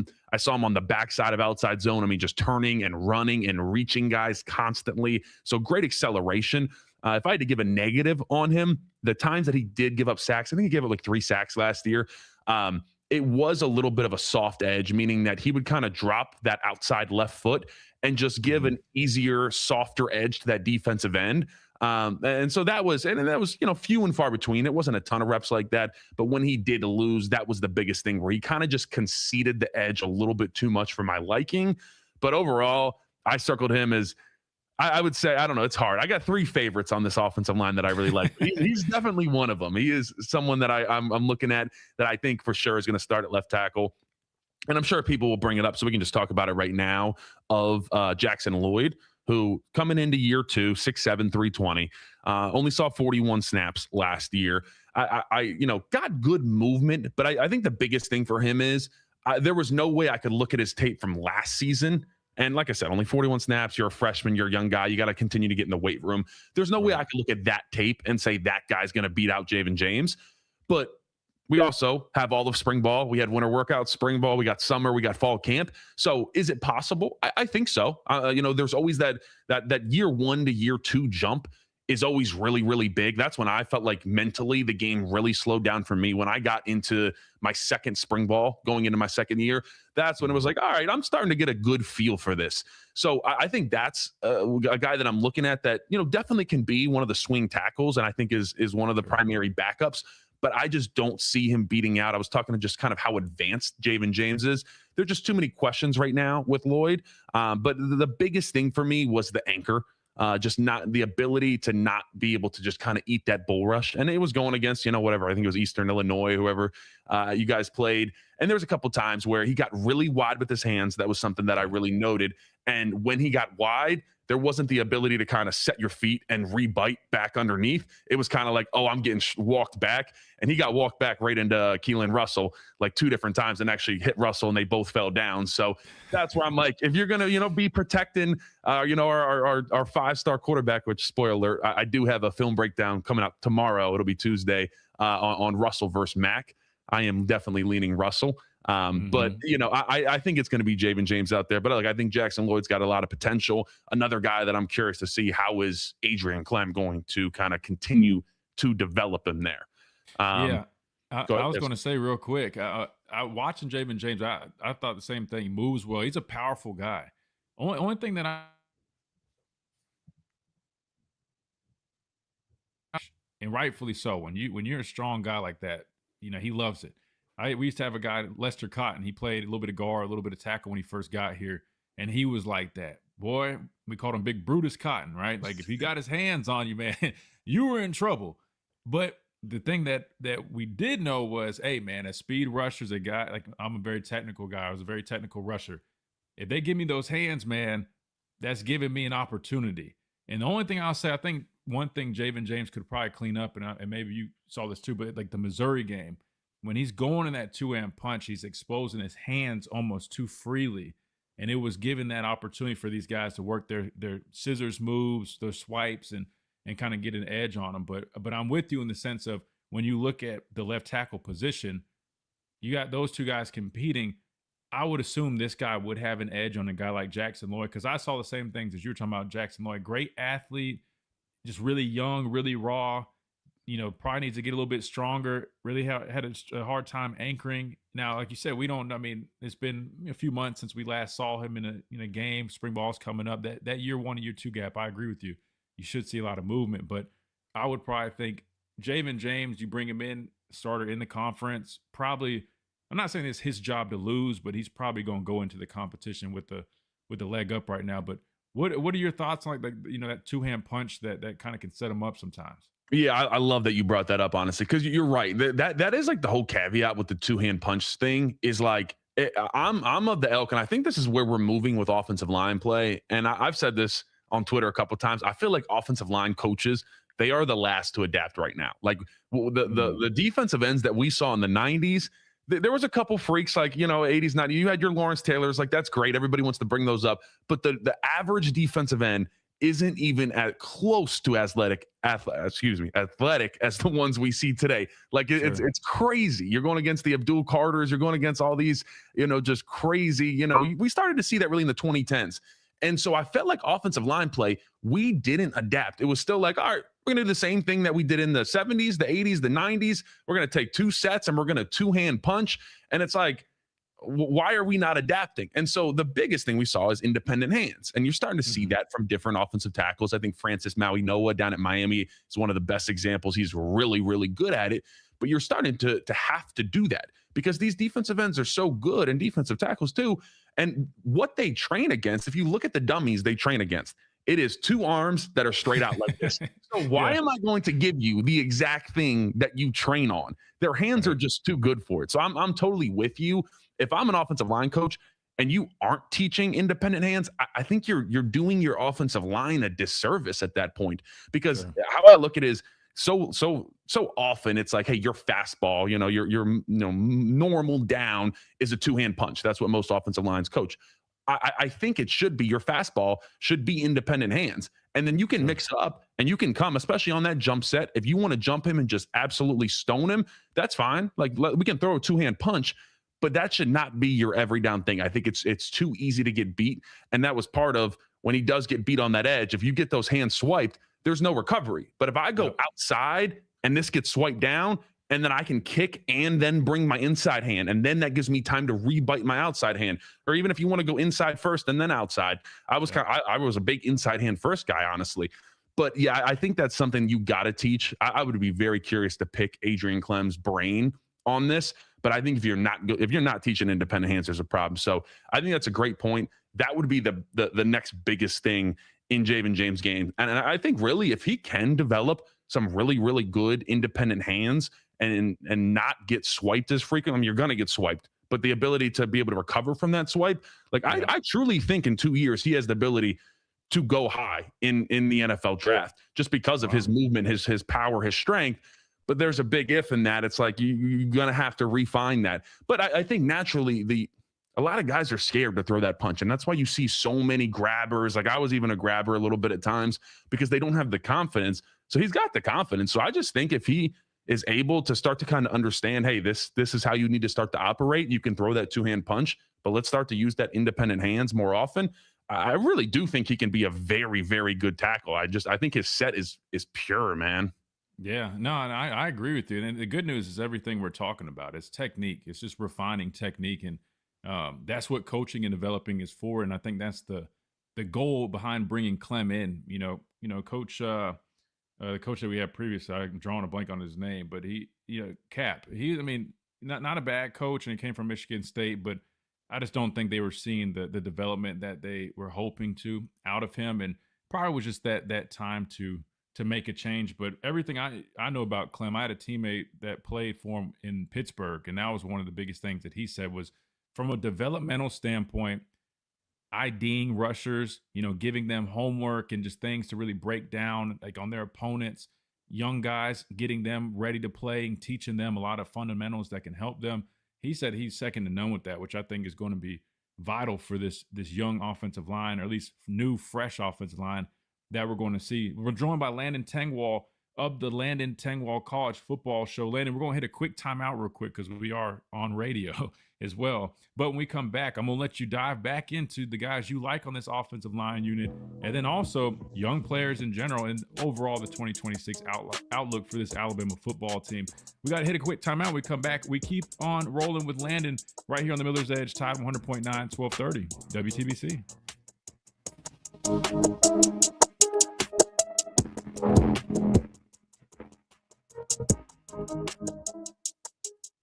This is local.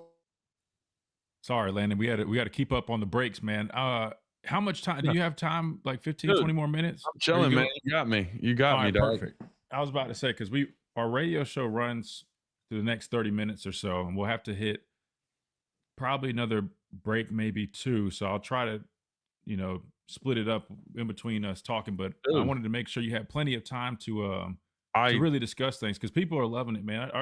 Like I was telling you, our listeners like what we do on our radio, because again, we're a radio show, and they can't really break tape down via radio. But once I started streaming, I started just pulling up tape and breaking it down there. So we got a bunch of ball knowers, so they love this type of content. They absolutely love it, and they like hearing the technical terms you use, and because they want to learn. You know what I mean? Like, I think that's the cool thing about the space that we have now. With a lot more former athletes in it, there's a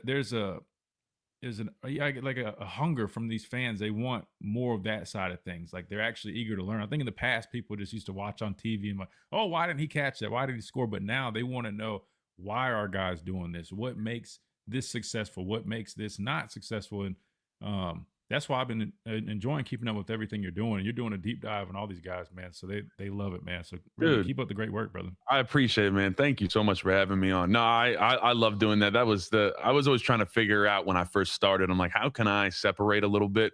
And I was like, all right, thankfully I got hooked up with someone that has some film. So I was like, all right, yeah, let me just start breaking down film. And that's when I was doing Penn State, and after this year, I'm like, damn, this Penn State season, it went by the wayside. And so I started really covering the college football playoffs, and I got big with a couple fan bases, Miami specifically, and it's turned out really well. So I was like, this offseason, I'm going to take like anywhere from 5 to 7 days, and I'm just going to cover like all the top teams. So it's basically my plan. So I'm starting out with Bama, then I'm going to like Texas A&M. I think I'm doing Texas Tech, and then we're getting like Notre Dame, Oregon, Indiana, Georgia, all those. So no, I'm excited, man, because part of it is like, it helps me study too. So like next season, like that was the thing when I didn't know anything about any other teams going into this past season, and now going into this next year, like I'm gonna have a pretty good idea of, what all the top teams look like. Yeah, no, honestly, I'm probably going to start expanding a little bit more into the SEC. Reality is, Alabama fans, you're smart for covering Alabama. I'll tell you that much, because they're passionate, and once you start covering them and breaking them down, they're going to be keeping up with you. So we'll definitely keep sending them your way, because they love the stuff that you're doing. And open invite anytime, man. Like I said, if you ever want to jump on here, I definitely, would love to get you on here frequently just to kind of just chop things, especially during the season when things are going on. Yeah, dude, absolutely. You let me know, man. I'm on. Like I said, I'm trying to this next year. How long do we have back before we're back from break? About a minute or 2 minutes. All right, cool. You pull back and grab a bottle of water real quick. Yeah, go ahead. Matter of fact, I'm gonna do the same thing. I'm gonna fill my cup up. The same thing. So I'm gonna play these highlights that I got ready. Yeah, you got plenty of time, brother. Do your thing. I'll be back.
Good deal. Yeah, we still got like probably about a minute or so. We combine breaks, so it's a little bit longer. But all right, cool.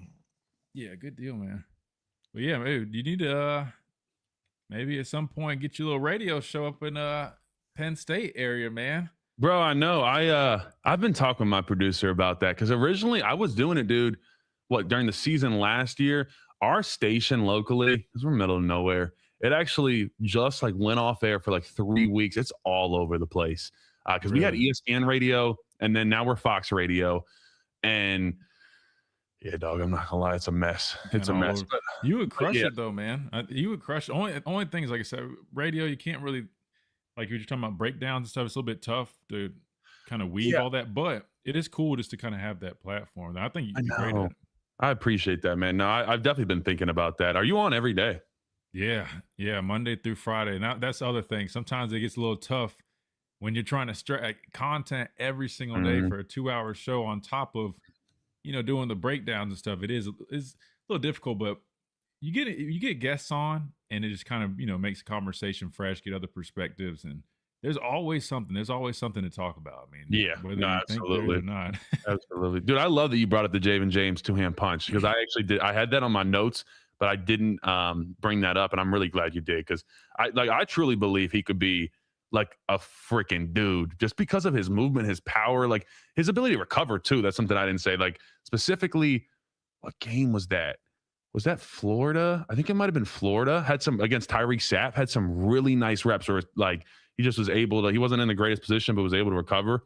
But I think he can be a dude. And the other thing about this offensive line, we can talk about it, like very well get 2 years at least out of every single one of the starting group in 2026. You probably get 2 years out of them. Yeah, no, I was about to say, I think 2027 could be a good year. I think Alabama in 2017, bro. Yeah, me too. All right, here we go. And welcome back into this Monday edition of the Miller's Edge. Tide 100.9, 1230 WTBC. We're joined by Landon Tangwall of the Landon Tangwall College Football Show. Check him out on YouTube at Landon Tangwall, on X as well, man. Really good stuff. You guys, which all of our listeners, I think you guys enjoy breakdowns. He does that as well, and he's covering Alabama to a T right now. He's dissecting Alabama, all the young players, the offensive line, the quarterback battle. He teased it. He's got a video coming out, I think, tomorrow, he said, on that. So make sure you guys stay on the lookout for that because he's got a lot of really good content coming your way, and he will be covering Alabama at length. Landon, before we hit that timeout, man, we were talking about the offensive line. You're really high on Javen James. You got him penciled in as a starter, or a potential starter, I should say, at left tackle. Michael Carroll, I think we can agree, probably right tackle. You feel good about him. If you want to, chime in on him a little bit, but what's next on the list? So we got left tackle, right tackle a little bit. Who else do you see coming in and making an impact? Yeah, you mentioned I was DMing with Michael Carroll. I want to because his dad played at Penn State, and they were trying to get him here. I remember when he visited when I was still playing, and I remember meeting him, and so we followed each other. So I had him up after I did a cut up of him, I think yesterday, and I was just talking to him about his game.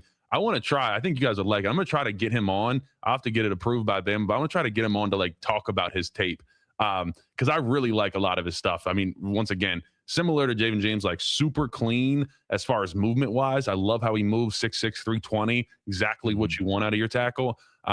Really, same thing. I would like him to get like that's the overall theme for especially tackles. I'd love for him to get more developed with independent hands. But I felt like he was a high IQ player when he did land that punch, that two-hand punch. Like it was a heavy punch. And also like once again, really nice recovery from him a couple different times in pass pro that I noted. Biggest thing for him, I felt like, was he would get really outside with his hands in run game and pass. Like he would always get, and then anytime someone gets in your chest, like it's hard when both your hands are outside and both their hands are inside. It's never a great day. So I think that's his number one thing. But I wrote down, I meant it. 2028 first round draft pick. I'm feeling that. I think you got two really good tackles. One name I want to bring up that I was talking to Clint Lamb a little bit about. Ethan Fields from Ole Miss. 6'3", 320. Once again, we talked about these offensive line, no more 330, 340s, not too many more about them. Only 86 career snaps for him. So didn't play a whole lot. I watched every single snap. Dude, he had 63 snaps last year. I had about 12 to 13, I felt like highlight plays off of 63 snaps. So I'm like, I loved his tape. There was not that much downside personally. I was surprised he didn't play more. Maybe there were things that the Ole Miss coaches saw in practice they didn't like, but can move, especially for a guy that's more of a mauler, but like really high IQ in a sense of like when I have a double team, it's like he always knew when to get off. He always knew how long to stay on that double team. And he always understood like leverage. So like, hey, if we're running outside zone to the right and I'm right guard and we're getting out there and the linebacker and I have someone we're double teaming with the center. I have someone right on my inside. Like he knew, hey, if that linebacker's way inside, I'm going to stay really thick. I'm going to be heavy on this because I have time. Like I can wait and I can be on this for a while. And so I saw a lot of that out of him. And so I like that. And then I saw a lot of physicality. Like he was dumping dudes. There was one pull against Tulane, I believe, in the playoffs, where he just absolutely cleaned up this defensive end.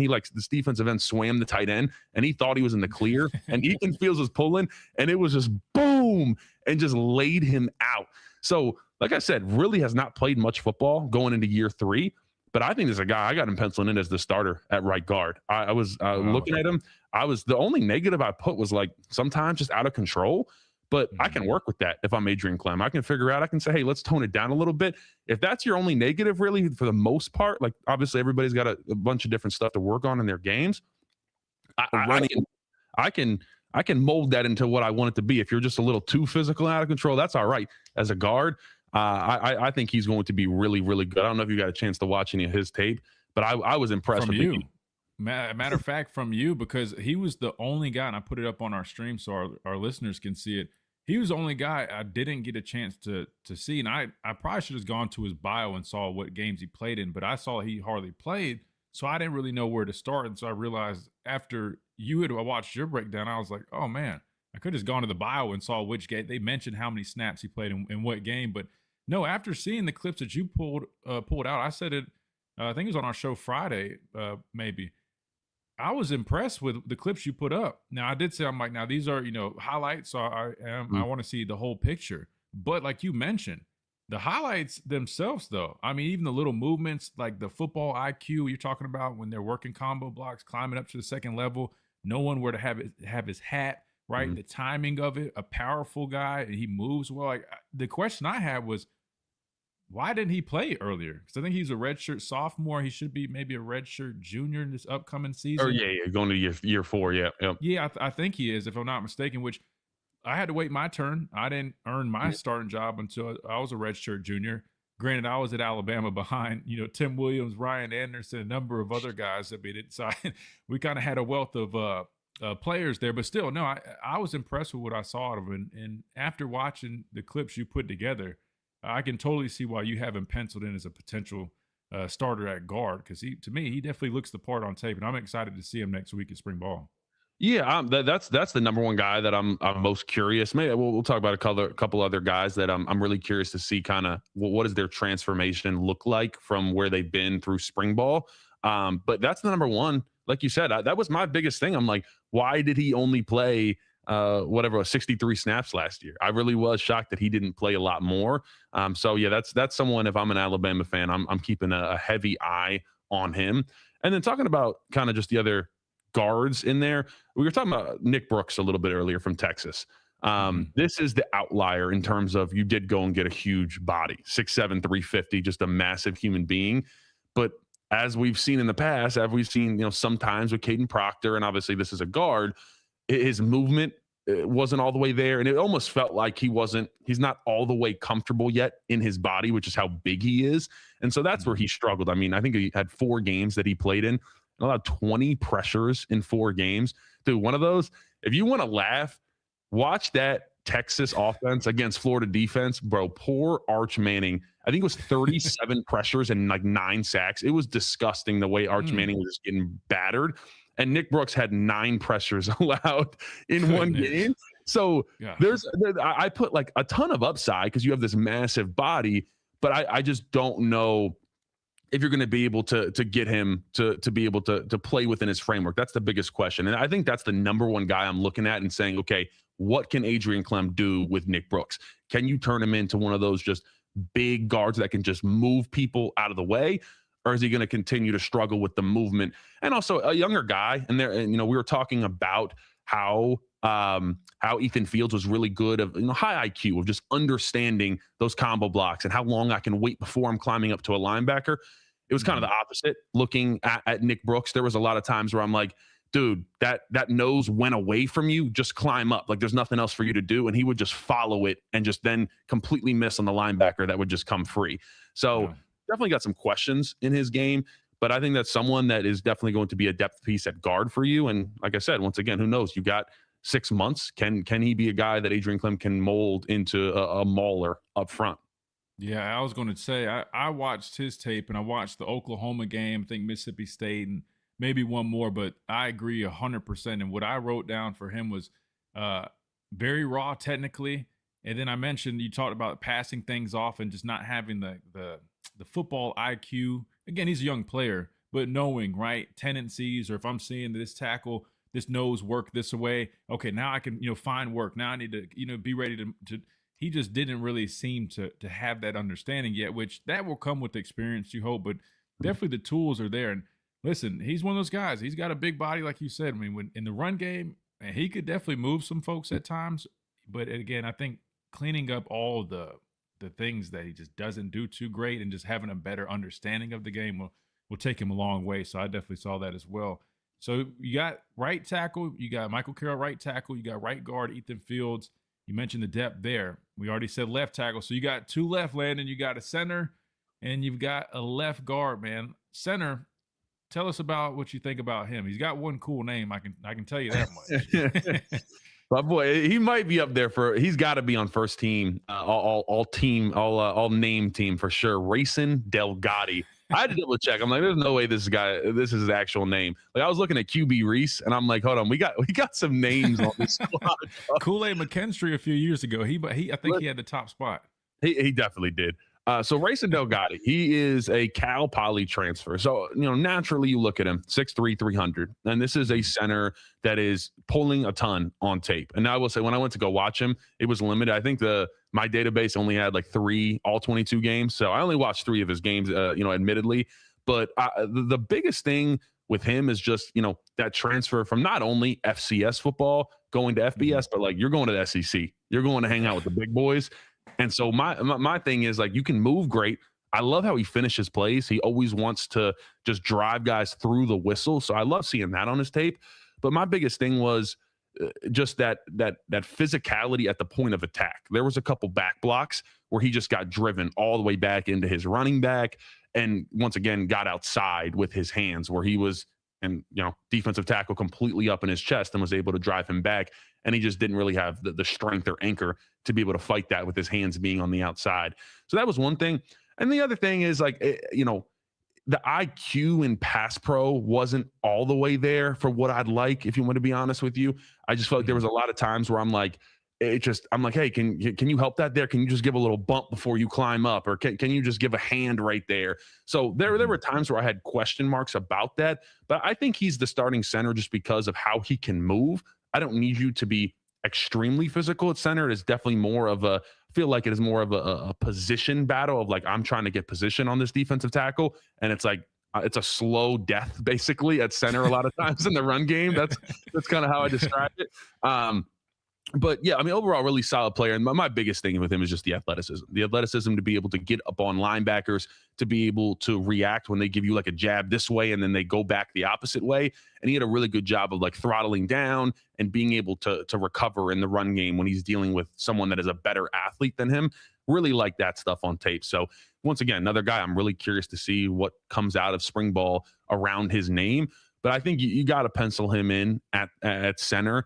And we could talk about some of the other backups. But I think looking around, I don't really know who else would start there. There is Caden Strayhorn from Michigan. Mm-hmm. I'll be honest. I don't know if you watched his tape against Texas. I was not impressed at all. He's probably the guy, to be honest, I'm probably the lowest on. So he's 6'2", really? 308. It was just a lot of just playing out of his legs, not a ton of aggressiveness, not a great punch.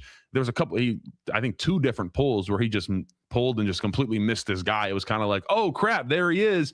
And he just went right past him. So that's someone I'm looking at. It's another guy that I'm like, hey, Adrian Clem's going to have to develop him. But I think, I from Alabama stuff that I've watched, it was kind of like him or Rayson Delgatti at center.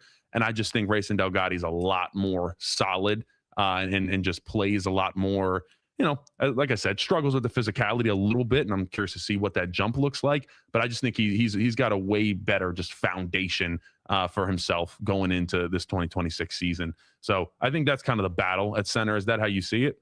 Yeah, I think so too. And when I watch Rayson, I agree with what you saw. Footwork's good. He moves well. He's a scrappy guy. And I said that I think he lacks the strength at the point of attack, which you described. But when he does get on you, he's one of those, pesky offensive linemen that's not going to try to come off. He's going to be trying to go into the whistle. Guys that I used to hate having to deal with as a defender myself. I'm like, dude, man, the whistle's blown, man. Like, you're grabbing me. I'm trying to shed and go make a tackle. You can't keep holding on. He kind of reminds me of a scrappy guy like that. So I think that's what helps him out. But yeah, the point of attack, he definitely could be a little bit stronger. I agree with you. And Caden, I didn't see too much tape on, but when I did watch him, another just young developmental piece in my mind. That's how I viewed him. But we'll have to see, just kind of like you said, how he ends up developing under Clem. Real quick to wrap up this group, we got left guard Landon, and then I also wanted to get your thoughts. Ty Haywood, I know a lot of people are kind of curious about him. He's a guy that a lot of people were excited about. He was committed to Alabama initially coming out of high school. He's a 5-star guy. You probably see him more as a depth piece because we haven't mentioned him yet. And there's not much to really go off of because I don't even know if he played 20 snaps last season. 15 career snaps, bro. Yeah. It's kind of hard to scout him because he has 1 pass blocking rep in his career. So and I think it was like a boot action the other way. So it was like I have no clue what his pass set looks like. But I will say like 6'5", 315, looks athletic. In a couple of his run game snaps that I did see, I think it was against Maryland that I watched, like looks solid. That's the guy that I've circled the most. I mean, we've talked about a lot of guys that we want to see in spring ball of just kind of what do we hear out of spring ball about them. He truly might be the number 1 guy that I feel like he could be a dude. I think he could become, and like I said, we got Jackson Lloyd, but I think he could become the swing tackle. He just looks really solid. Always kept a base in the reps that I saw, very limited, obviously, but just looked solid. But yeah, it's just it's hard to go off of 15 to snaps. be determined. Yeah. But I think what you're looking at, it's like, all right, I can definitely work with this. But I'm definitely keeping an eye on him and circling that and saying, all right, what are we going to hear about him out of spring ball and fall camp? But fair enough. Talking left guard, I think it's got to be William Sanders. This is outside of Michael Carroll, the only other guy on this Alabama offensive line that's returning that saw at all any type of significant snaps. I think it was 125 snaps last year for Alabama, 6'3", 310.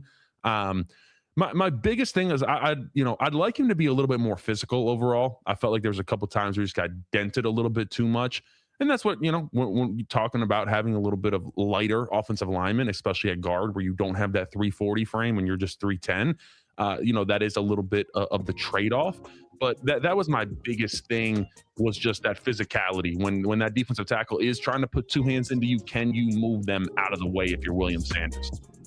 That makes perfect sense, man. I like Will. He's another scrappy guy. Not the biggest, but he moves well, and he definitely get in there in that running game, man. I think pass pro, I got to see a little bit more out of him and see him develop there. But no, I agree with everything you're saying, man. So that is Landon's projected offensive line depth chart for Alabama. Javen James at left tackle, Will Sanders at left guard, Rayson Delgatti, quite the name there, at center, Ethan Fields, the Ole Miss transfer, at right guard, and Michael Carroll, at right tackle. A lot of high praise for the returning freshman at right tackle. Landon, we're going to wrap things up on radio. I'm going to, if it's cool with you, I'm going to keep you for just a few more minutes. That way our streams keep going and let you kind of finish some of the things you wanted to hit on real quick.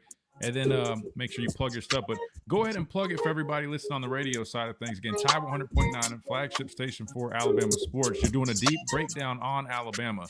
How can they find all the great content that you're doing, Landon? Yeah, just find me Landon Tangwall on Twitter, on YouTube, The Landon Tangwall Show. I did an Alabama preview where we did kind of go in depth again on the offensive line, talked about a couple other things, talked about Kalen DeBoer and kind of his philosophies and where I think this team is going to go.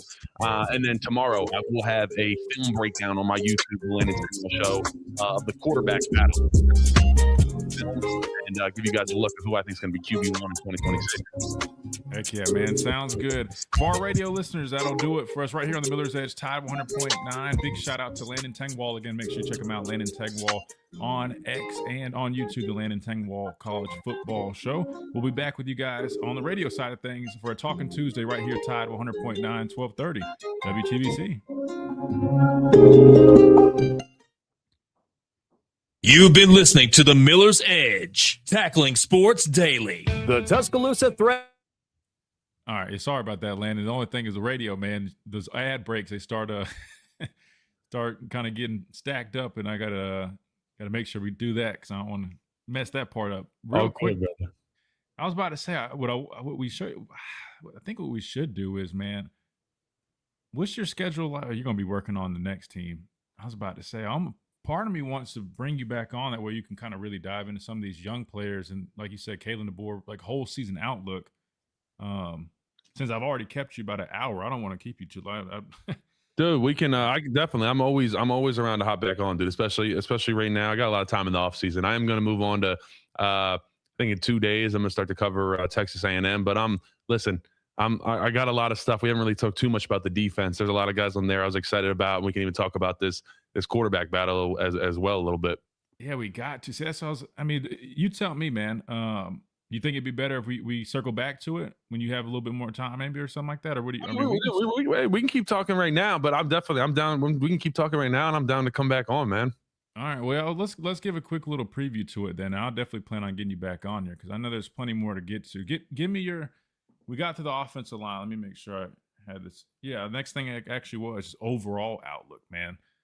Last year, well, let me ask you this real quick because I want to get your perspective. Last season was what it was. Right. I mean, Alabama fans, the expectations here are like through the roof. Like, I mean, I played here 14 through 18.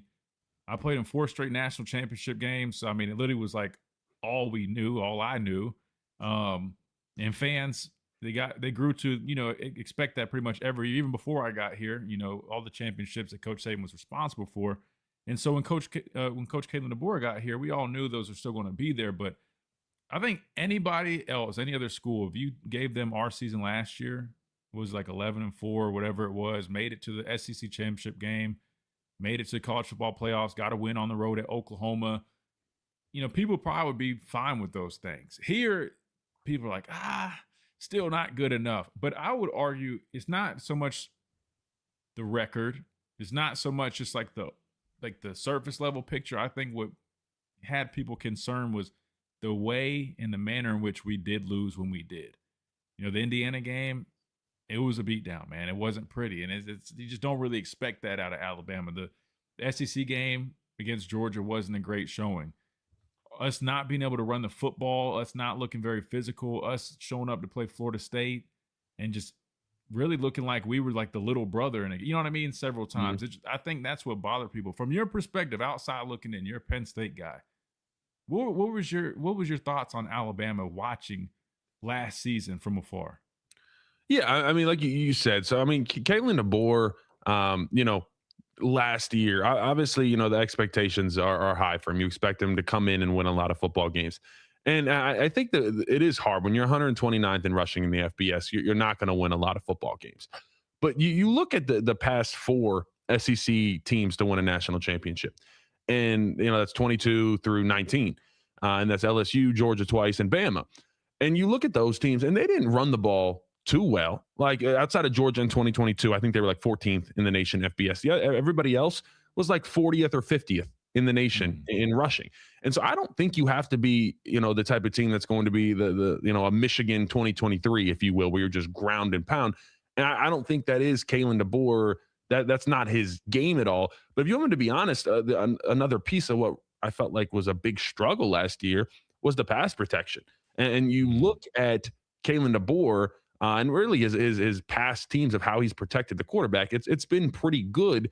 And you look at the pressure rates for Simpson and Milroe, and it was way higher than his other quarterbacks when he had Penix at Washington, and even when he was the offensive coordinator at Indiana with Penix. And so that's something I look at, and I'm like, I think that was a big struggle.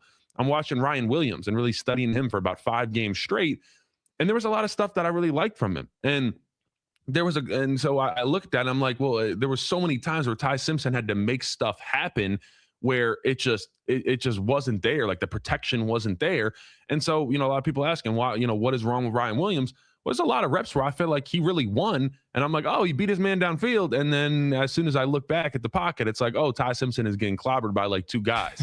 And so that's what I felt like was a really big problem for Alabama this past year. So that's something I'm looking at for this coming year. And it's like, look, whoever your quarterback is going to be, you have to protect them better and allow them to be able to get that football out. So it was definitely the run game struggles, and you cannot even be close to 100th. You got to get more into the 60, 50, 40 range in terms of rushing in the FBS. But I think that's all you need. You don't have to be a world beater in the run game, but you're going to have to start to protect your quarterback a little bit better this coming year. No doubt. Yeah. And that's all. It's always been a question of mine, our trench play over the last 4 years now. Under Coach Saban, it was always, I guess that was the identity, was, a dominant defensive line, offensive lineman, typically going in the first round. We had a number of tackles, Cam Robinson, Jonah Williams, Jedrick Wills, played in Cleveland. I mean, like every year you're talking about, even before, those are just guys I played with. So, I mean, there was just a run on basically a wealth of riches, right? Offense lineman, defense lineman. Then I would say his last 2 years or so, you still had first round talent, Tyler Booker, right tackle. I'm drawing a blank on his name. He plays with Tennessee, the Titans right now. But JC Latham. Yeah, JC Latham. Yeah, exactly. Yeah, man. Like, and those are some dudes. But collectively as a unit, I feel like they hadn't played up to their potential, and probably a couple years even prior to Coach DeBoer getting there. So I think that if Alabama is going to return to that dominant team, I don't think you'll ever see a team like, we always compare to Coach Saban's teams that I played on, teams before. I mean, like, it's just different now. I mean, there's so much talent stacked. I don't think you'll see that, but there's got to be some way to tap into the talent we do have. Because I was going to ask you this. I mean, when you look at our offensive line unit last year, some people make it seem like, oh, well, it wasn't a great unit. I would argue they had a lot of untapped potential, and they didn't live up to their expectations. Caden Proctor, I think if he would be disciplined and stay around 350 and not get up to, like he said, he went into the season at 390, which is absurd or whatever he said. Yeah, I made the same face. But see him move at 350 at the combine, which I know the athlete that he is. I've seen him here in Tuscaloosa for years now. If he would just stay around that range and take care of his body, I think he could be even better. I thought Parker Brailsford was a damn good center, little undersized. But if you watch his tape, man, he's a really good football player. And I know there's, youth with Michael Carroll finally settling that tackle. And Wilkin Formby, we know the inconsistencies there. But in my opinion, like the guys we had last year, I mean, we had a decent group. They just didn't get to playing the way they could have or should have. That was my thought on it. I mean, how would you classify the talent that we had last season? Oh yeah, I thought the talent was great. Like you just said, I really did think, Parker Brosford at center. I thought once again like a guy that can move. You like not the biggest guy, but it's super athletic, and that's generally what you're looking for at center. I thought there was a ton of talent, and it just go back to that cohesiveness. That not I don't know. It almost felt like there wasn't like a belief in the offensive line room that they were going to go out and dominate guys. You had all the ability, but I don't know. I can't speak for them, but that's what it almost looked like on tape. Like there wasn't a belief that, hey, we're going to go out there and we're more talented than these guys and we're going to dominate them. It just that wasn't really there. And so I think that was probably the biggest problem for me. And then also you don't have, you obviously you were at Alabama with some really good running backs. You didn't have that elite running back that you're really used to for the past, however long, 20 years at Alabama. Yeah. You just got dudes, and you didn't really have that last year either. I talked about my frustrations watching Jam Miller play. And so that's my biggest thing that I'm curious about. Can this offensive line get back to, we're going to go out there and we're just going to maul you and we're going to have that mindset. And yeah, I might lose a couple reps, but guess what? I'm going to continue to get after you. And that's why I'm excited about this offensive line. Obviously the biggest thing is, how many reps can you get together? Can you set that starting five and maybe have that 6-man? But we're not rotating 8 or 9 guys in on this offensive line. It is 5 guys and a 6-man, and that's pretty much it. So that's my biggest thing I'm looking at. And then, your quarterback. I think, we all know, there's everything floating around about Ty Simpson and everything he was dealing with. And so I'm sure that was, a struggle. But like I said, him not being protected, I'm sure that messed with his psyche a little bit with how much he was getting pressured. I think it was like a 33% pressure rate on his dropbacks. That's a little too high for my liking if I'm getting pressured on 32% of my dropbacks. So I think you got to get that a little bit lower, but that all just comes with the identity of the offensive line room. And I think that's something that Adrian Clem really needs to kind of reestablish for this group in 2026. Yeah, no, I agree 100%. I think it's between the ears, man. Like you said, it just seemed like, and talking with the number of people, they even said, I mean, the offense is just so, there's a lot to it, a little bit of a complicated offense. Then on top of that, I just feel like we didn't have a true identity. Even like with our running game, like, look at San Fran, they're a wide zone team. That's their identity. That's what they do. You look at Indiana, you see a lot of split zone, inside zone. They got the RPO built off of that. I mean, that is their offensive identity. For us, it felt like we like the pin and pull a lot. You see a little gap scheme here and there. You definitely see inside zone. But I almost feel like we ran so many different concepts and things. And then sometimes we're going to it. Then, okay, that's not working. So we're going to go to this. I think what you're describing is partly because I think from a coaching perspective, I think they had them doing too much to the point where they probably weren't even, like you said, it felt like there's a lack of confidence in what they're doing. Listen, you should be able to say, hey, we're Alabama. We got these guys. We're going to call duo. We're going to call inside zone, just like Miami does. Miami is 3rd and short, 4th and short. They don't give a shit if you know what's coming. Mario Cristobal, he was my offensive line coach here when I was at Alabama. I'm telling you right now, he would be the first one to tell you, we're about to run inside zone. We don't give a shit if you guys know what's coming. We're going to knock you in the mouth and we're going to run the football right down your throat. Like that, I just feel like simplify things sometimes, man. Get nasty and go play. You play football. That's a really good point, because that is a thing of like I remember like at Penn State our first it was like our first 6 games in 2022, and every single game, and I'm sure by the 3rd game teams knew we were going to come out and run duo on the first play, but it was a mentality. It was like, hey, like we established in week 1, it was like we're going to run duo to start every single game, and like you said, we don't care, but we're just going to do it and establish a physicality. And that is a really good point. You need to have that identity for that offensive line. If you're running every single run scheme under the sun, it does start to get a little bit, complex. And it's like, all right, I don't feel like we have that one thing that we're really, really good at. I don't think we have, whatever. We come out as a team that's really good at running counter, or like you said, really good at just getting vertical on duo or inside zone. And so I think you're right. That's something that I would come into this year saying, hey, we got to establish that. Yeah, no, I think that's probably going to serve them well if they do that. Hopefully Clem and can get with everybody in terms of Grubb. It's a little interesting how, because last year's weird, man. There's like some talk about Grubb was making all the decisions in terms of personnel, this and that, and I don't know. Hopefully everything can I don't know. You bring in a new guy. He has experience as a run game coordinator. Derek Nix, wide receiver coach. He's a former running backs coach. Hopefully it's a committee approach where everybody's kind of adding to the the party. I don't know.